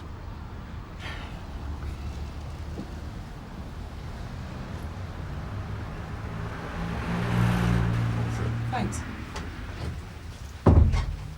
Hello. Hello, Mrs. Stretfield. This is... D.I. Burnside. I've cleared a space round the window. You can put some chairs there. They can see that for themselves. They want to get started, OK? What about a coffee? No, thanks. Are you sure? He said he was all right. We brought our own, Mrs. Stretfield. Sorry about that. What do you mean? All that fussing about gets you down. Right. How about a beer then, Mr. Burnside? No, thanks. Read to Simpson. Sound check. We hear you. Burnside to Reed. Read, go ahead. 2 of our men patrolling in the vicinity. Yes, that's right. Garfield and Sam. They know what's happening. What's the problem? No problem, Ma'am. The message we're giving is business as usual. Oh, yeah. And I've seen that little ploy fall on its arse a few times. You're it. I don't want your leg. Just the dog. No! You're in great big area. Where are you in it? Just you wait, you bloody cow. I could do without all that. So could she, probably.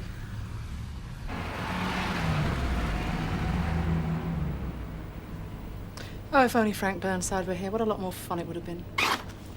Oh, I don't know about that, Ma'am. I bet Martell isn't having a bundle of laughs with him right now. No?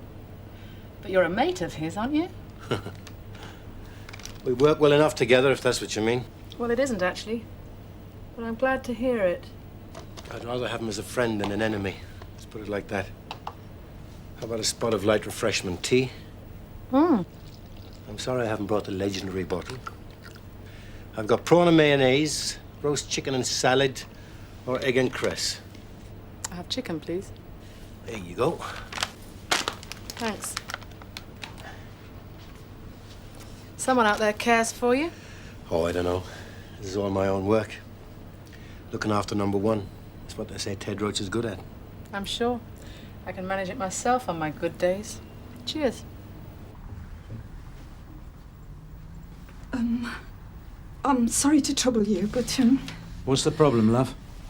I know this isn't something that you, but my husband, you see, if he wanted to use my money for housekeeping, bills and stuff, I could understand. Yeah, but most of it goes on dogs and horses and the rest goes down the toilet. It's a familiar story, Mrs. Stretfield. It isn't just that. Yeah, well, I'm afraid it's going to have to wait just now, love.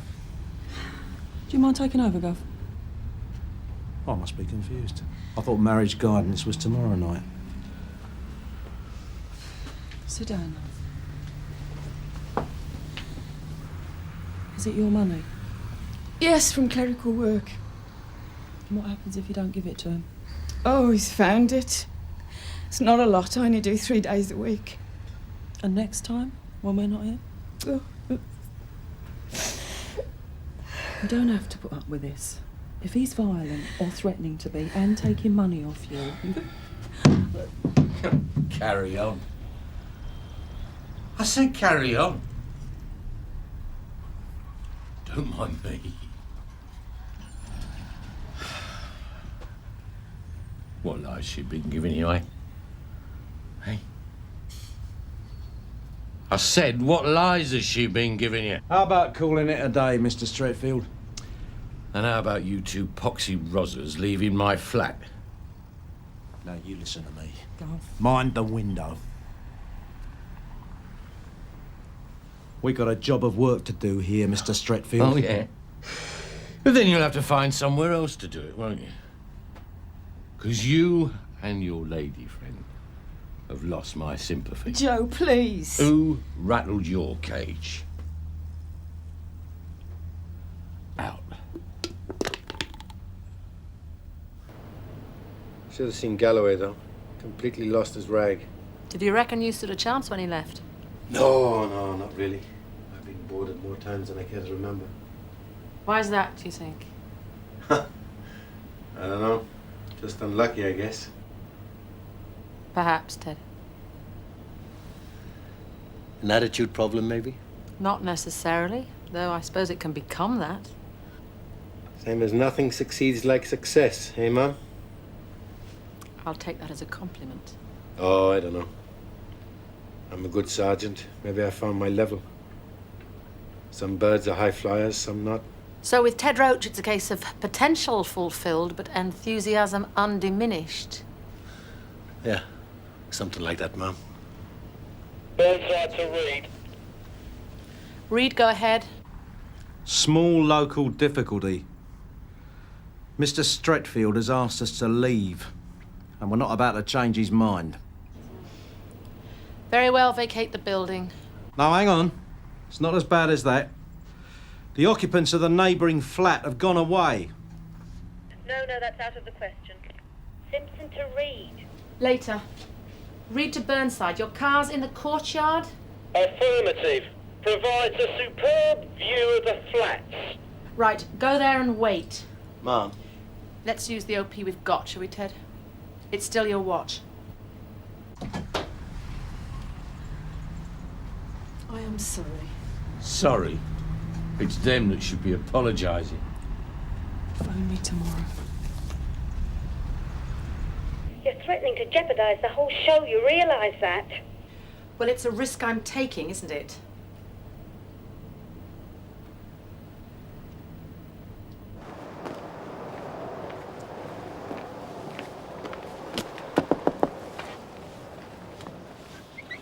Excuse me, sir, but... Yes, Stamp. Oh, it's you, Gov. WDC Martella. Sorry to disturb you both. We're just doing our job. Look, if you two pantomime artists want to do something useful, you can go around there and keep your eyes open for us. Yeah, well, we know, Gov. DCI's already told us. Van approaching.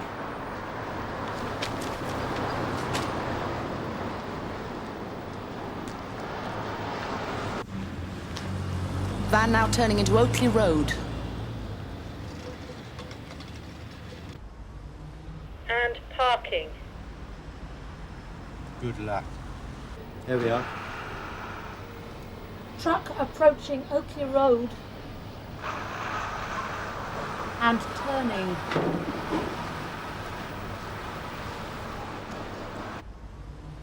Two men from the van, two from the truck.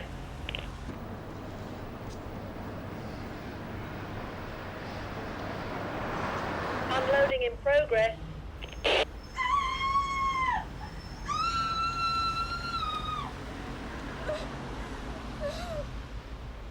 Hold a fort with you, Gov. Still unloading. Yeah, we'll tell him not to worry. Second van approaching. Second van also turning into Oakley Road.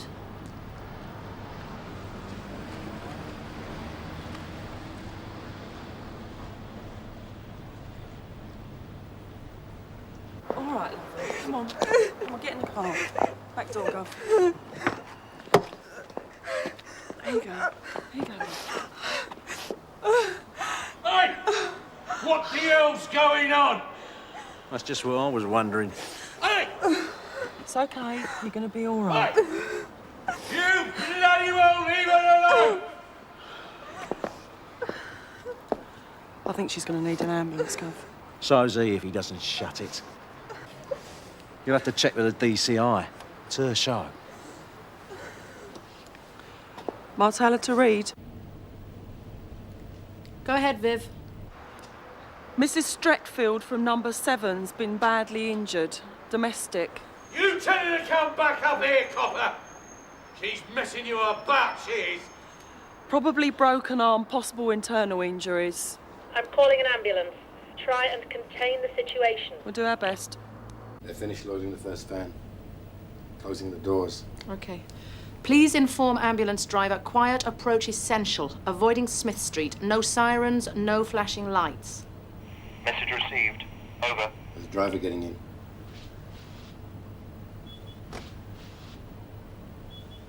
Driver in first van, stand by. He's getting out again. What's she doing in there?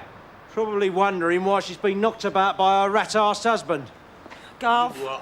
Why don't you crawl back inside, pal? Look, you bastard. Gov, please. Yeah. Loading of second van continuing. This case fouled up. Simpson to Reed. Reed, go ahead. Suggest we move in now. Not if we've a chance of grabbing a third van. That's too risky. Let's take what we've got. No, let's do the job properly. Thanks for the advice, though. No! Mrs. Streckfield! Come on, then.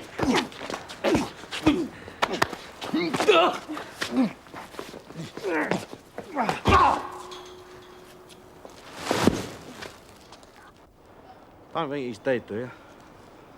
Mom, they're closing the doors. 595 to read. Go ahead, Tony. Light-coloured transit van on Smith Street heading in the direction of Oakley Road.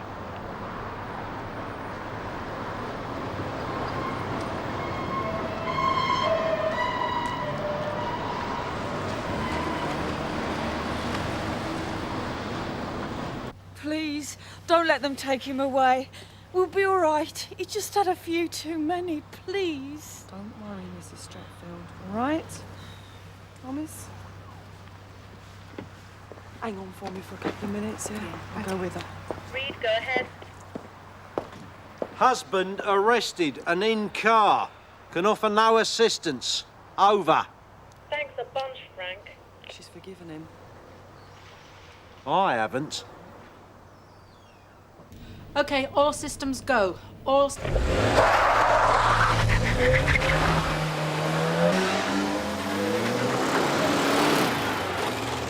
Oscar from Reed. Go ahead. Backup for Oakley Road required now. Message received.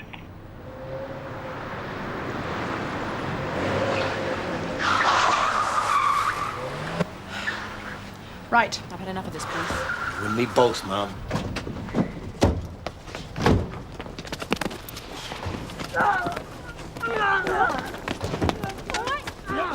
I ain't done nothing. Neither have I. To 595. Yet. 595 receiving. Go ahead. We could do with your help. We're on our way, man. Get in!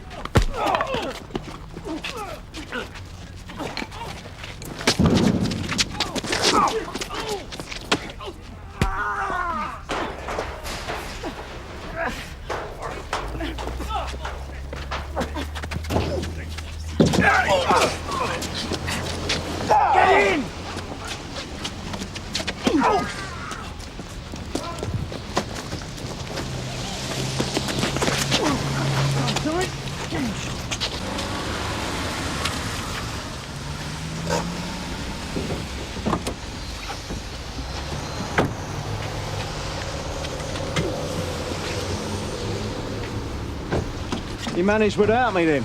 Oh, I'd say we had it covered, Frank.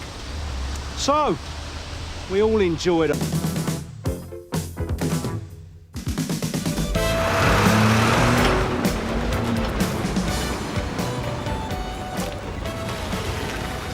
That car's in a state. I'll do a PNC check on the number.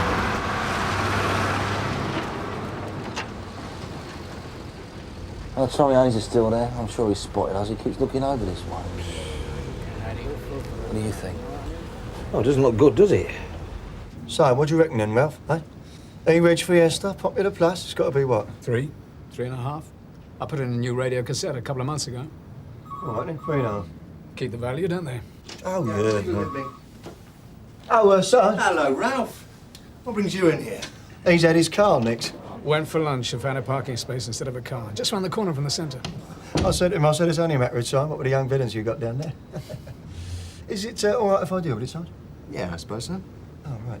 Oh, and there's a young lady, and she's a bit concerned about It's your husband, isn't it, love? Oh, you've decided to do something about it, have you? Well, it's about time. He's in custody. She's a bit worried. Thinks he might throw a wobbly. What's happening? Making she's claustrophobic. 20 minutes I've been sat there.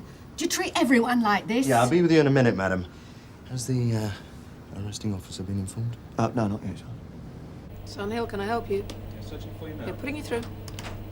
Sarge? Ralph Morgan's had his car nicked. Morgan?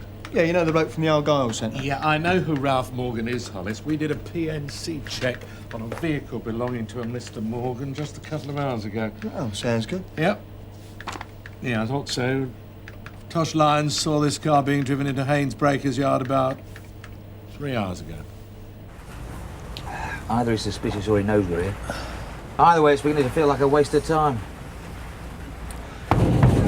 Hey! Oi! That confirms it! Well done, lads. No prizes for guessing who put them up to it. DC lines from Sierra Oscar. Receiving? Carver receiving, over. That Fiesta Tosh got the PNC check on a couple of hours back. It's just been reported stolen. The Morgan it belongs to is Ralph Morgan from the Argyle. We didn't see it come out again, did we? Is the vehicle still in the yard? Yeah, it's still in there, Sarge. One thing. When Morgan reported the theft, did he mention any damage to the vehicle? Not as far as I know. Over. They look like a write-off to me. Yeah. OK, Sarge, we'll take a look. Out. I'm sure I recognise that kid who was driving it. He's never been in a cell before. He really hates small, dark places. And he's as gentle as a lamb, wouldn't hurt a fly. I can't understand why you've locked him up. Look, I'm not promising anything, but I'll see what I can do. Thank you, Sergeant. I can't ask for more than that. Hollis, I want a word with you. Now look, if someone claims that a person in custody has a potentially serious psychological condition, you take them seriously. Doesn't matter if you think they're doing a number. Check it. You cover yourself, understood? Sarge, I found Ralph Morgan's car with him, Sarge. Oh. I know, it's quick, isn't it? Even by my standards. So who was it? Joyriders? No, it was seen being driven into a breaker's yard a couple of hours back. Tosh Lyons did a PNC check on it. He thought he recognised the driver. So you even got the person that nicked it? Yeah, well, it's all a product of interdepartmental coordinated cooperation.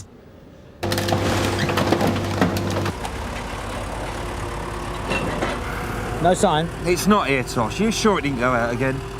How's it going? Found what you're looking for yet? Yeah. Could be amongst that lot. Hey? Well, you saw it, virtual write-off. Maybe Tommy's providing a car disappearing service for the underinsured. Someone prangs your car, you only insure third-party fire and theft. You pay someone to make it disappear. And claim it was nicked. Well, it has been done, yeah. Well, think about it. Would you nick a car in that state? Well, he pranged it when he drove it away. No, he'd have dumped it. I know what you're saying. We're talking about Ralph Morgan, fundraising pillar of the local community. An all-round good guy. This Stephen Barry character. His wife's out front complaining we've locked up a claustrophobic.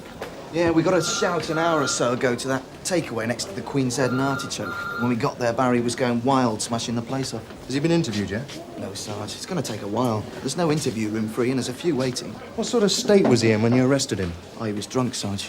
And the owner of the takeaway is pressing charges? Yeah, Barry must have caused a couple of £100 worth of damage. Right. Pete, can we have a check on Stephen Barry, please? Yeah. How's he been keeping? Good as gold. Any noise? No. Right. Mr. Barry? Mr. Barry? How do you feel? How do you think? Where am I? You're in a cell at Scannell police station. Oh. We've got your wife up front. Oh, no. Going on about you being ill.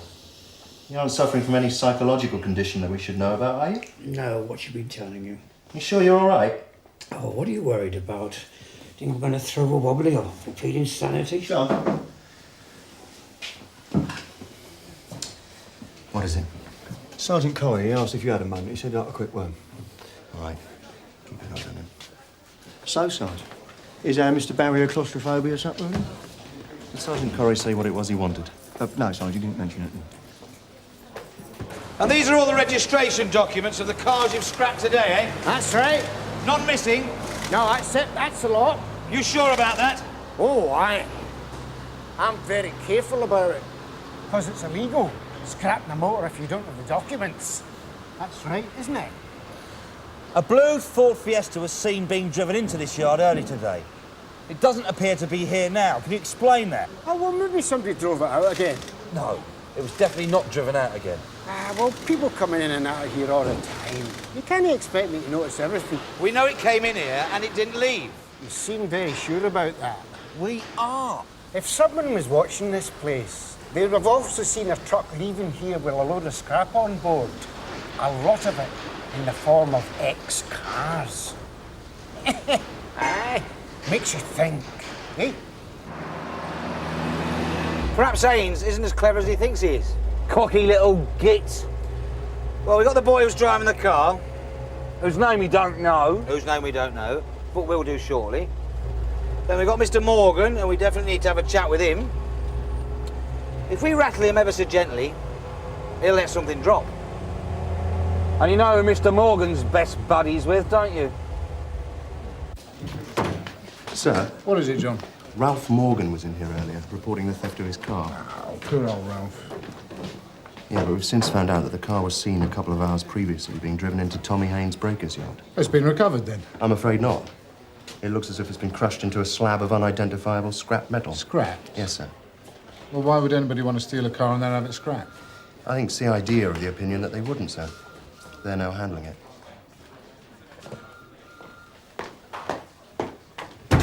Yeah, about 17, 18 years of age. Dark hair, skinny. Yeah, well, that narrows it down to a couple of thousand. Yeah. He was in that kids' home. In what's the name road, you know, at the back of the park. Eastbridge. Yeah, that's it, Eastbridge Road. And he wasn't very bright.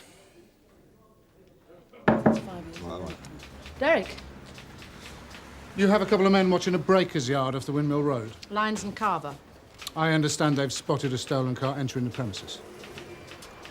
And they suspect the owner, Ralph Morgan, is involved in a fraudulent insurance claim. Is that right? You appear to be better informed than I am on this one, Derek. I thought they were expecting a wanted villain to turn up. Ted, what is the current situation on Windmill Road? Well, it's not too promising, I'm afraid. The surveillance has been rumbled, but there is one small consolation. Would that have anything to do with Mr. Morgan? You got it, that's right. Ralph Morgan. Quite a well-known figure, runs the local community centre. Matter of fact, I think the Chief Inspector knows him. Right, thanks, Ted. Perhaps we could discuss this in my office, Derek. I think you're going to have to tread very carefully with this Ralph Morgan. Conway's sticking his oar in. Oh, he's not trying it on, is he? Look, Sunhill have been doing business with Morgan for years. I've always found him a very able man and sympathetic. He's on our side. So he's a friend of Sunhill's. What are you saying, Derek? I just want to make sure that CID are aware that strong-arm tactics could jeopardise a very valuable working relationship, that's all. And that's it? I want your lot to lay off him until I've spoken to him. All right? He doesn't know anything about being claustrophobic. Well, he wouldn't admit to it. It embarrasses him, you see. He never admits it. Oh, look, can't I see someone higher up? Any luck? Dennis Blake, 3 counts of TDA. And it's all down to Ron's psychic powers. Well, let's hope no one objects to us talking to this one. Yeah, well, thanks, Ron. Oi, come on.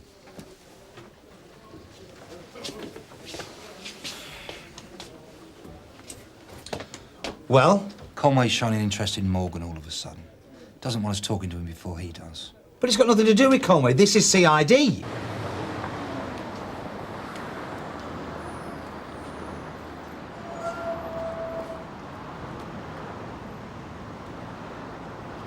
Derek! Right. What brings you here? Come on through the office. I'll leave you to it then. Thank you. She's a real diamond, that one. The place wouldn't run without her. Don't know how long we can hold on to her. Of course, she could be earning twice as much elsewhere. Something wrong, Derek? Look, I think I better come straight to the point, Ralph. Your car. Oh, you heard about it. Yes, I heard about that. Look, I hope you don't mind me asking, but what kind of insurance did you have on it? What do you mean? Was it fully comprehensive? No, as it happens. Third-party fire and theft. Why do you ask? When you reported your car stolen, you put its value at $3.5 grand, right? So it must have been in pretty reasonable nick. Yes. Well, 2 of our officers spotted your car a couple of hours before you reported it stolen. It was being driven into a breaker's yard. Breaker's yard? They said it was very badly damaged. Looked like the suspension had gone as a write-off. CID suspect that the bloke who runs this breaker's yard is providing a service to people who want to make it look as though their car has been stolen. He disappears them. Then they can claim on their third-party fire and theft policies. I see. And they think maybe I made use of this service. So there was no damage to your car, Ralph? You know what it's like round here, Derek. You pick up the odd scratch. In fact, there was a small dent on the offside, but the suspension was okay. Do you want me to make a statement? Oh, come on, Derek. You know me. I'll help in any way I can. Hiya. DC Line, Sunhill Police. Dennis Blake. Is he here? We tried down the centre. What, the Argyle Centre? That's right. Spend a lot of time down there, does he? Fair bit. And does he know the guy who runs the place, Mr. Morgan? Yeah, I think so. Yeah, that's right. He's doing him a few favours, references, that sort of thing. In fact, here he is. You can ask him yourself. Dennis? These two gentlemen like a word with you. They're police officers. I've just spoken to Morgan. He's quite happy to come down and help in any way he can. Good. I'll call him. He has no idea why the car should have been taken to a breaker's yard. And he says there was only a slight dent in the offside. Are you sure the damage was as bad as you said, Carver? Yes, sir. And the suspension? I know what I saw, sir. So does Tosh Lines. Could I have a word with you, Derek?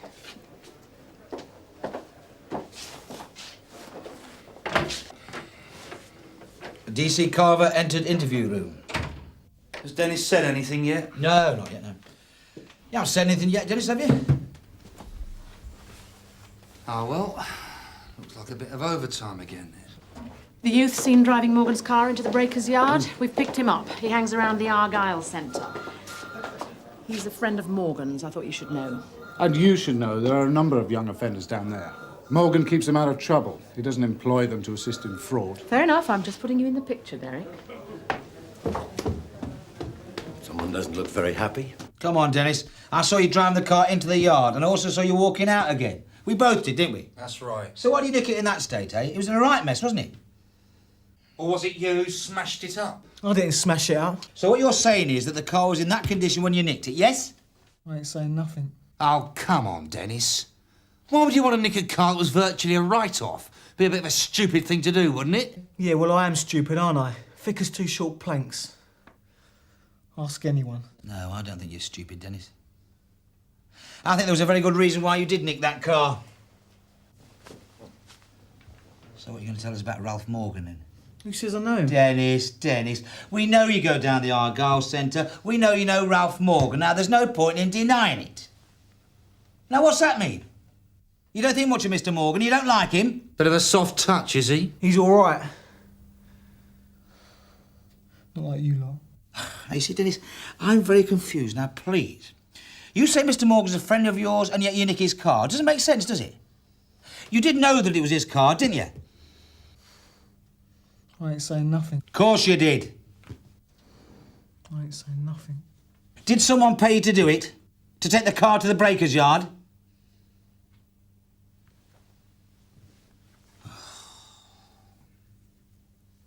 Oh, well, I better go and phone Mr. Morgan. Oh, that's right, Dennis. He's going to come down and talk to us. He's helping us with our inquiries. As for Ralph Morgan, he's always been too good to be true. Is that right? Yeah, well, it was obvious. Hollis, go away. How much longer are you going to keep him in there? Excuse me? I said, how much longer? Look, if you want to wait here, that's fine. But it's up to you. It could be maybe an hour, could be 2. I'll wait. Well, I can't just leave him in here, can I? That's up to you, love. Oh, don't you patronise me. I'm not your love. Fine. Suit yourself. Look, Dennis Blake has admitted he knows Morgan. He knew it was his car, and he's saying it was smashed up before he took it. I mean, what more do we need? Morgan put him up to it. He must have done. OK, let's say all right, Jim. What does it give us on Haynes? Well, he was helping Morgan screw his insurance company out of $3,000. We don't know that. OK, Haynes squashed Morgan's car for him, but can we prove it was for the insurance? At best, we can smack his wrist for not notifying the DVLC, and that's if his brief doesn't rubbish your witness. Now, come on, let's be realistic, Jim. Your Dennis isn't exactly state-of-the-art, is he? What are you saying? Maybe we should use our time where we got a better chance of a decent conviction. And what about Morgan? That's up to you, Jim. But as far as I can see, your evidence isn't exactly wall-to-wall on Morgan either. Oh, and I don't suppose him being a mate of Conway's got anything to do... You spoken to Morgan yet? Not yet, sir, but he's on his way down. What about the driver of the car? Has he come up with anything? Yes, he has. I'm afraid he's looking a bit iffy for Mr. Morgan, sir. Thanks very much, sir. Hello, Ralph. How can I help you? I'll come down to see DC Carver. Just get in. Do you know if there have been any developments with the car? I have no idea, Ralph. Sorry. Hello, Jim. Mr. Morgan is here to see you. Right. He'll be right down. Hello? Yes, sir. He's just arrived, sir. Well, hold on to him, will you, till I get down there. I want a word with him before CID interviews him. Carver? Yes, Mum? A word.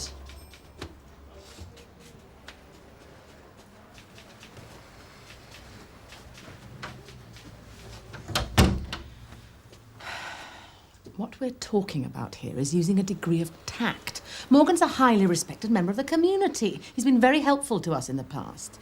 You must be aware of that. I'm aware that he's a friend of Conway's. You have to be very careful what you imply, Carver. With respect, Mum, what does it look like to you? If you'd like to take a seat, Ralph, someone will be with you in a minute. Thanks, John. Okay. Oh, so he gets his own waiting room. Would you like a cup of tea, madam? No, thanks. I've had your tea before. John. He's in the interview room, sir. Oh, all right for some.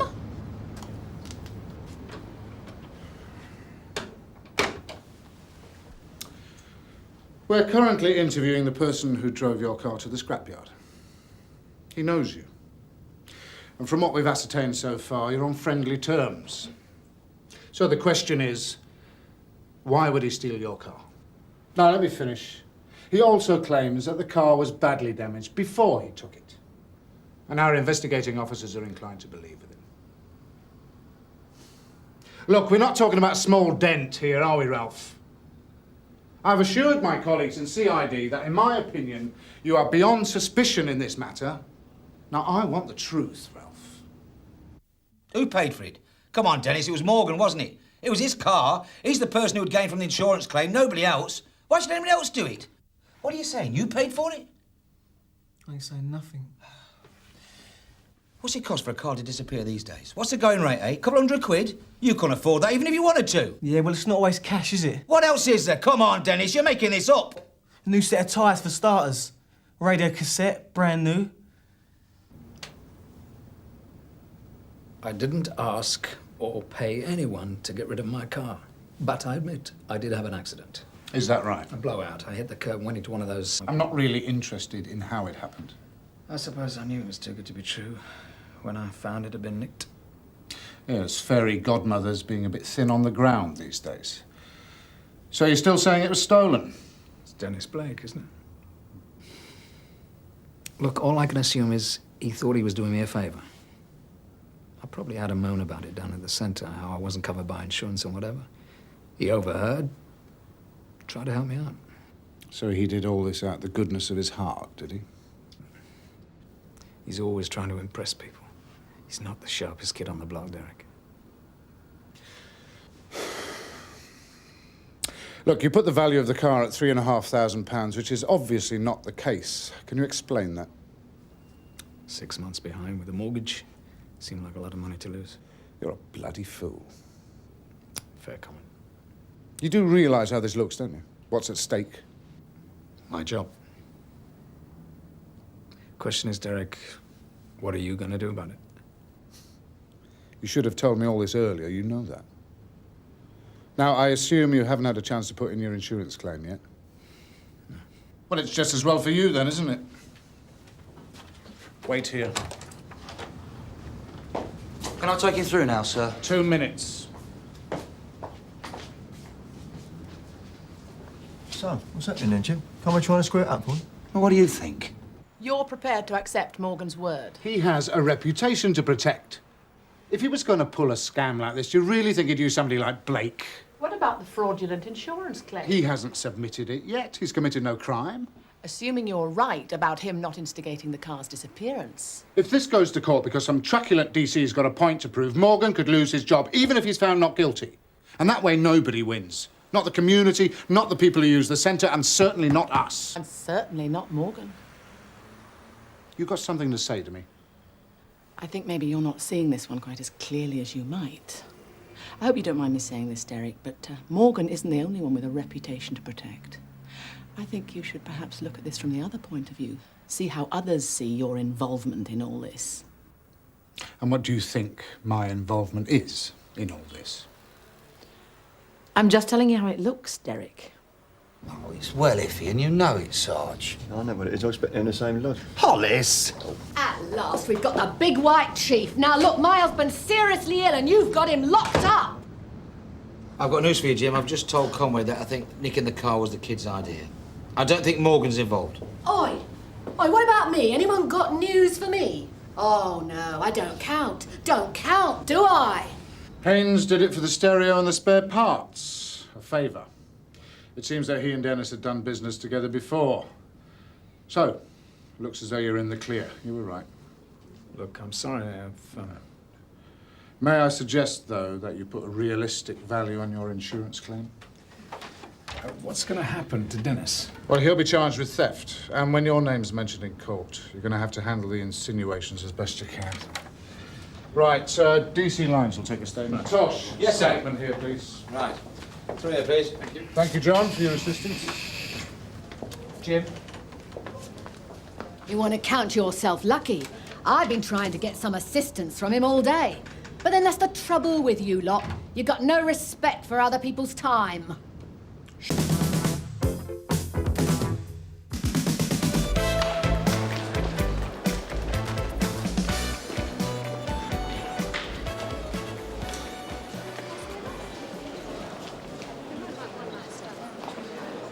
Excuse me.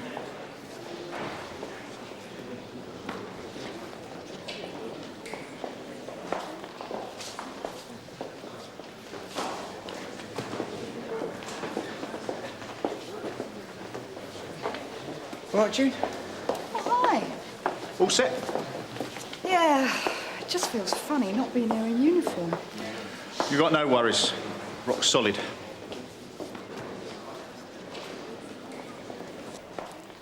Look, Tony, this isn't us and them. It's me against Warwick. It's a private action. I just want you to say what happened, that's all. Of course.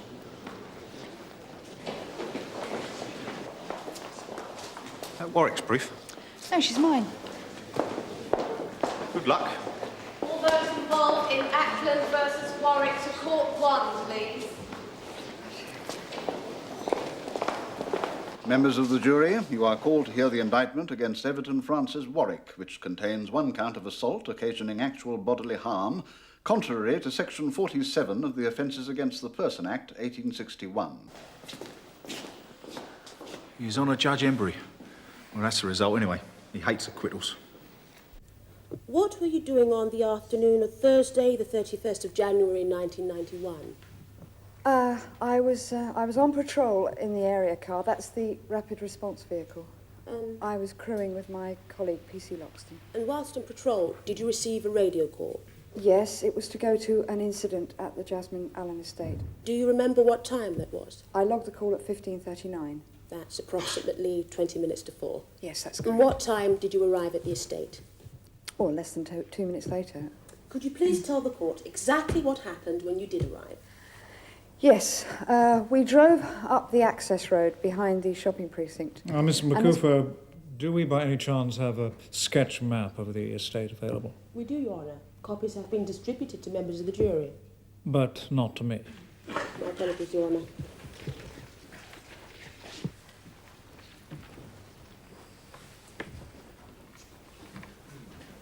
Thank you. Carry on. Your Honour. Miss Ackland, could you tell the court why you and PC Loxton drove to the shopping precinct? Yes, there's a club in the precinct. The radio call was to assist 2 other officers already on the scene. At the club? Outside it, yes. They'd tried to arrest a suspected person on the estate and he'd taken refuge in the club. Our information was that they'd been refused access to the club and that a hostile crowd was gathering. So your intention basically was to rescue those 2 officers from potentially difficult situations? Yes. And did you achieve this? Well, not immediately, no. As we arrived, a youth fitting the description of the suspected person came out the back of one of the shop units. We pursued him, and we apprehended him in the adjacent garage area. While we were doing this, a crowd came running round from the shopping precinct. When you say a crowd, are you able to estimate how many? It was about 20, and there wasn't time to count. And did this crowd behave towards you in a friendly manner? No, they were shouting and spitting at us. There was a concerted attempt to prevent the arrested man from being removed from the estate? Yes. Did you personally have hold of the arrested man at this time? Yes, I did. I had hold of his right arm. He wasn't being very cooperative. And as you were placing him into the van, did someone try to release your grip on him? Yes, they did. Are you able to identify that person? Yes, I am. It was the defendant. Mr. Warwick? Yes. Can you tell the court exactly what he did, please? Well, initially he grabbed hold of my right forearm and he pulled it. The whole situation had got much worse by then. The crowd weren't just pushing and shoving, they were punching and kicking as well. Just answer the questions, thank you, Miss Ackland. And what did you do when Mr. Warwick pulled your arm? Well, I just hung on to the arrested man and I tried to shake Mr. Warwick off. But then he grabbed hold of my right arm and he swung me against the garage door. He then punched me in the stomach, and as I doubled over, he hit me in the face. Were your injuries later examined by both the police surgeon and a doctor at St. Hugh's Hospital? Yes, they were. And as a result of those examinations, were you certified medically unfit for duty for a total of 14 days due to bruising to the face and abdomen? Yes, I was. Thank you, Miss Ackland. Mr. Langley. Miss Ackland, was the suspect whose arrest was central to the disturbance you have described subsequently charged with any offence? No, sir. So in a sense, the injuries you received were unnecessary as well as unpleasant. The arrest was lawful, sir. Yes, I'm sure. How many police officers were present at the time you were injured? 5, sir, including myself. That included the 2 who were initially deemed in need of assistance inside the shopping precinct. PC Stamp and WPC French, yes. So that when the persons gathered outside the club decamped to the garage area, these 2 officers did so as well? Yes. Who was the 5th police officer? The van driver, PC Quinnan. How many of you were actually involved in placing the arrested man inside the police van? 3. It was myself, PC Quinnan and PC Loxton. It took 3 of you? Yes, as I said, he wasn't being very cooperative. He resisted? Strongly. He demanded your full attention? Yes. While a violent melee was going on around you? Yes. Miss Ackland, the garage area where this mayhem took place, is it outside in the open air? No, it's underneath one of the blocks of flats. Not in broad daylight, then? It's artificially lit. I put it to you, Miss Ackland, that the garage area is rather poorly lit. Notoriously so. In fact, members of the jury have been provided with copies of a letter dated November 1990 from the Jasmine Allen Tenants Association to the Council Housing Officer asking for improvements to the garage area lighting to be made. The light was adequate. Local residents are of a different opinion, which suggests to me that there is doubt on the matter. Were no other members of the crowd of similar age, build, mode of dress, or colour to Mr. Warwick? Possibly. Then it is not even remotely possible that you are mistaken? No. I was assaulted by Mr. Warwick. PC Stamp, how close to Miss Ackland were you when she was assaulted? I was right in front of her. You had a clear sight of her assailant. I did, yes. Can you identify him? Yes, ma'am. It was Mr. Warwick. Thank you, PC Stamp. PC Stamp, could I ask you to cast your mind back to a previous incident on the Jasmine Allen estate? Did you attend a suspected car theft there at approximately 11:30 a.m. on Monday, the 3rd of December, 1990? I did. In the course of your investigation, did Mr. Warwick appear on the scene? With respect, Your Honour, this line of questioning has no relevance to the assault on Miss Ackland. Your Honour, I submit that the nature of this previous meeting between PC Stamp and the defendant is of great relevance, particularly with regard to the certainty of his identification. Or you may continue, Mr. Langley, as long as you've considered the possible consequences. I'm obliged, Your Honour. PC Stamp, on the occasion of this previous meeting, did a heated exchange take place between you and Mr. Warwick? I asked him to mind his own business. I wouldn't say that it was a heated exchange. Well, I won't press you for the exact words used. Could I just ask you this? As a result of what passed between you, did Mr. Warwick lodge a formal complaint against you for racial harassment? Just answer the question, please, yes or no? Yes. Thank you. Now, moving forward to the 31st of January in the assault on Miss Ackland, Mr. Warwick was arrested then and there on the spot. Is that correct? It is. Was no other member of the crowd arrested? No. Not even for obstructing the police in the course of their duty? No. Breach of the peace? Nothing? No, sir. Why was that? I don't quite follow. A violent disturbance has been described. You and your fellow officers were under attack. And yet out of some 20 persons apparently breaking the law, only one was arrested. As you say, we were under attack. We were outnumbered. We had to withdraw quickly. Were any other members of the crowd previously known to you besides Mr. Warwick? A few, yes. Well, could not they have been arrested later? If they were culpable, if they could be identified in the gloom. Why is it, PC Stamp, that while some 19 go free, the full weight of police certainty of blame is laid at Mr. Warwick's door? Because he assaulted WPC Ackland. No more questions of this witness, thank you, Your Honour. PC Stamp, as a result of the complaint made against you by Mr. Warwick, have you been the subject of any disciplinary proceedings? No, ma'am. The complaint has been dismissed? Not yet, Your Honour, but I expect it to be.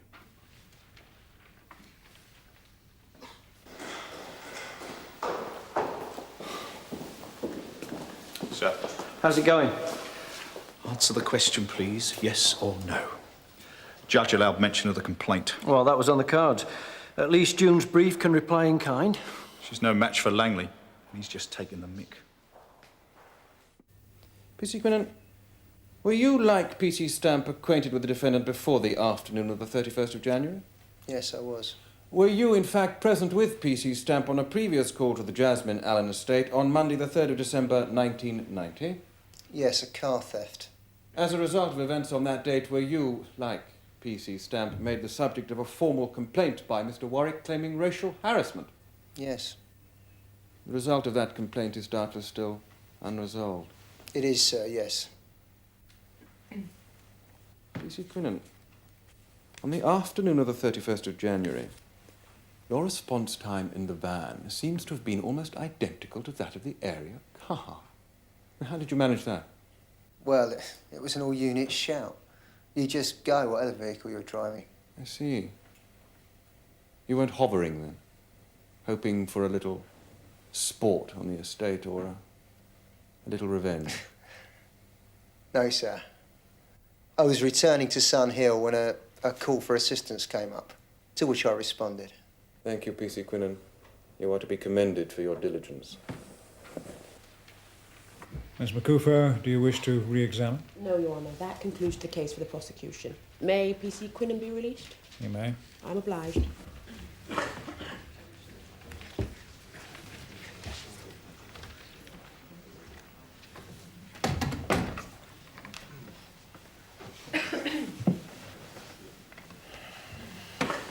Saw him off, no problem.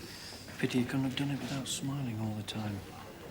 Your Honour, I shall be calling only one witness for the defence, the defendant himself, Everton Warwick.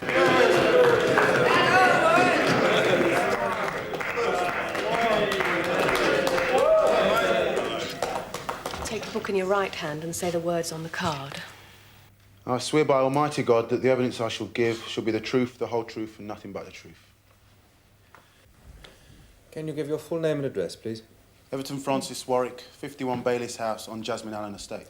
Mr. Warwick, at 2 p.m. on the afternoon of Thursday, the 31st of January 1991, did you attend a meeting at Sun Hill Police Station? Yes. In what capacity did you attend? As a community representative. You were invited there by senior police officers? Yes. And what was the purpose of the meeting? To discuss the policing of the estate. Jasmine Allen Estate? Yeah. You were there as an invited guest with other members of the community to discuss in a constructive manner how aspects of law and order on the estate could best be dealt with. Is that a fair summary? Yes. What time did you return home? I got home about 3 o'clock. Were you at the Jasmine Club at approximately 3:35 p.m? Yep. Was there a disturbance outside at around that time? Yes, and there were 2 police there. A man and a woman. The man was trying to push his way into the club. Did you recognise him? Him. P.C. Stamp. P.C. Stamp. Did he speak to you? Yes, he said, "Just for once, sunshine, you keep this out, OK?" I see. Did he say why he wanted to enter the club? He was chasing Mo Meldrum. If it please your honour, Mo Meldrum is the young man whose arrest by Miss Ackland and P.C. Loxton preceded the assault of which the defendant is charged. Now, it can be argued that Mr. Meldrum is a material witness, but the defence feels no need of his testimony and he has not been called. Yes, McCoofer. Your Honour, the prosecution shares the defence's view of the usefulness of calling Mr. Meldrum. Because he's a lying little scrote and all. Very well, if you're both content. Hang on, Mr. Langley. I'm obliged, Your Honour. Mr. Warwick, is Mo Meldrum known to you personally? Yes. Was he in the club at the time referred to? For a few seconds. He ran straight through and out the back. Did you tell P.C. Stamp this? I didn't get a chance. We heard the police sirens coming out the access road. Everyone ran round to meet him. Including you? Yes. Why did you do that? I was angry, like everyone else. Angry about what? We get all these promises from the police about being sensitive. But things are as bad as ever, the way they treat us. You felt the police were being heavy-handed in their response to alleged crime on the estate? Yes, and I was afraid for Mo as well. Mr. Meldrum? How he was going to be handled if they caught him. You were in the middle of the crowd that milled round the van, the police officers and Mr. Meldrum? I was, yes. Mr. Warwick, during the course of this angry demonstration, did you grab hold of Miss Ackland's arm? No. Did you punch her? No. Did you lay hands on her in any way? No. Are you able to tell the court who, in fact, did commit these acts? No, I was in the middle of the crowd. I didn't see a thing. Thank you, Mr. Warwick. With respect, Your Honour, before I commence cross-examination of this witness, there is a point of law I should like to raise. Go on, girl, screw him.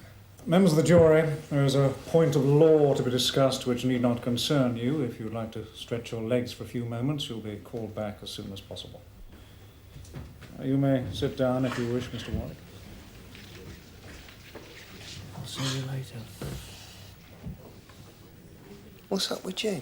We're going well.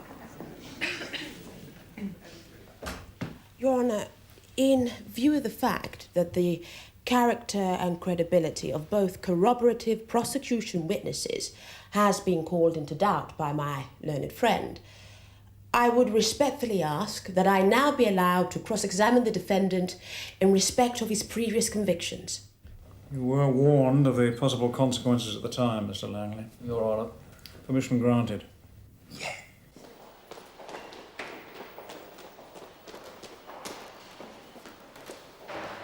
Is this your first appearance in a court of law, Mr. Warwick? No. No. Is it not a fact you have a number of previous convictions? Could you answer, please? 3. On 12th of April 1990 at Old Street Magistrates Court, fined £100 for possession of cannabis. On 3rd of August 1989, also at Old Street, fined £50 for breach of the peace. On 16th of May 1988 at Southwark Crown Court, sentenced to 3 months imprisonment, suspended for 12 months for theft. And on each of these occasions, you pleaded not guilty. Is that correct? Mr. Warwick? Yes. Is it not also correct that the complaints of racial harassment currently outstanding against PC Stamp and PC Quinnen are not the first such complaints you've made? Did you, in July 1989, make a complaint against an officer of the West End Central Division? And was that complaint dismissed as being without foundation? Yes, it was dismissed. They were all dismissed. What chance have we got against Babylon?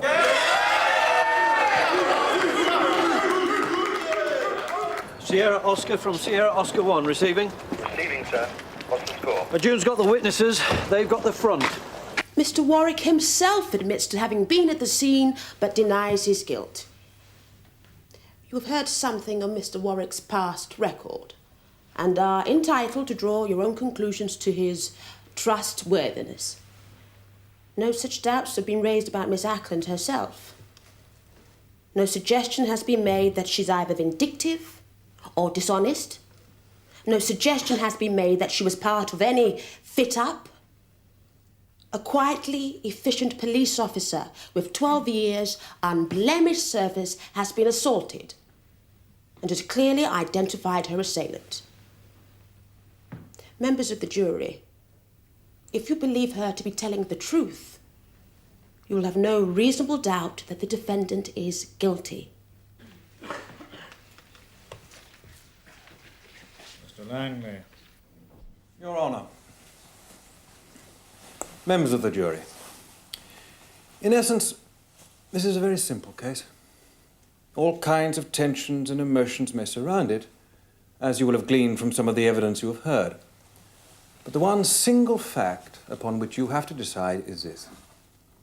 Was Mr. Warwick, beyond all reasonable doubt, the person who assaulted Miss Ackland? I suggest to you, members of the jury, that there is reasonable doubt. Out of that angry crowd of 20, why was only one man arrested? And why was that man Everton Warwick? You have heard that Mr. Warwick has a criminal record, but you have also heard that on the very day of the assault, he was the guest of senior officers at Sun Hill Police Station. My learned friend is quite right when she tells you there is no suggestion whatever that Miss Ackland is either vindictive or dishonest. I suggest to you, members of the jury, that Miss Ackland is simply mistaken. That in the middle of a violent, frightening melee in semi-darkness, she glimpsed a face. And that her colleague's certainty became her certainty. Now, if you conclude that it is possible Miss Ackland was mistaken, and possible that PC's Stamp and Quinnen were more zealous than accurate, then you will have reasonable doubt that the defendant is guilty. And that, members of the jury, is all you need. She wouldn't have said it. All over? Nah, jury's out. What are they like? Average. It's only 2 blacks.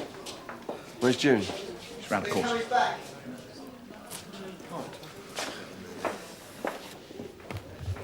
Oh, Sarge. They'd come along to give you some moral support. They promised not to throw any beer cans. How's it going? Oh, I don't know. You sit there listening to the defence, and half the time you wonder whether you imagined it all. What's the brief like? Oh, she's fine. Yeah, no complaints.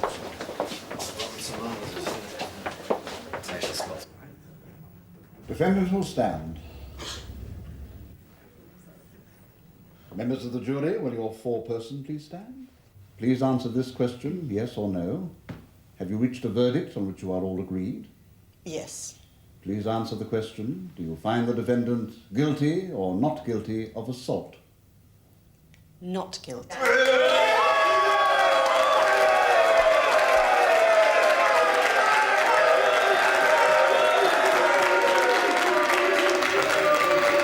Court rise.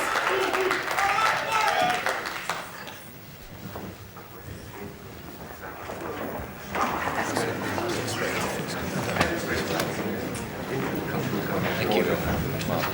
Can we move?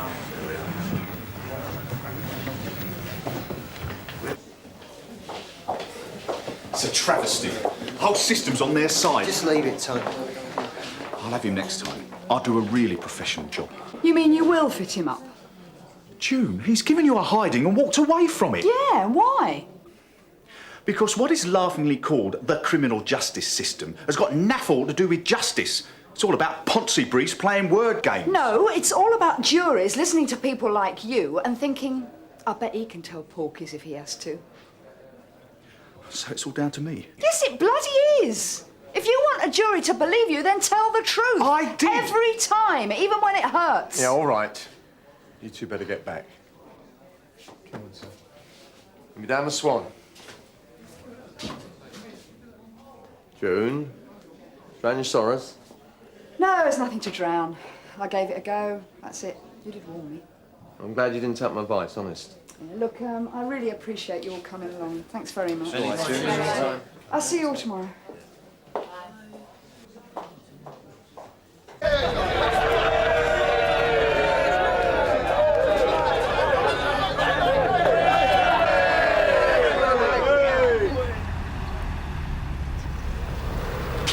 Thanks. Yeah!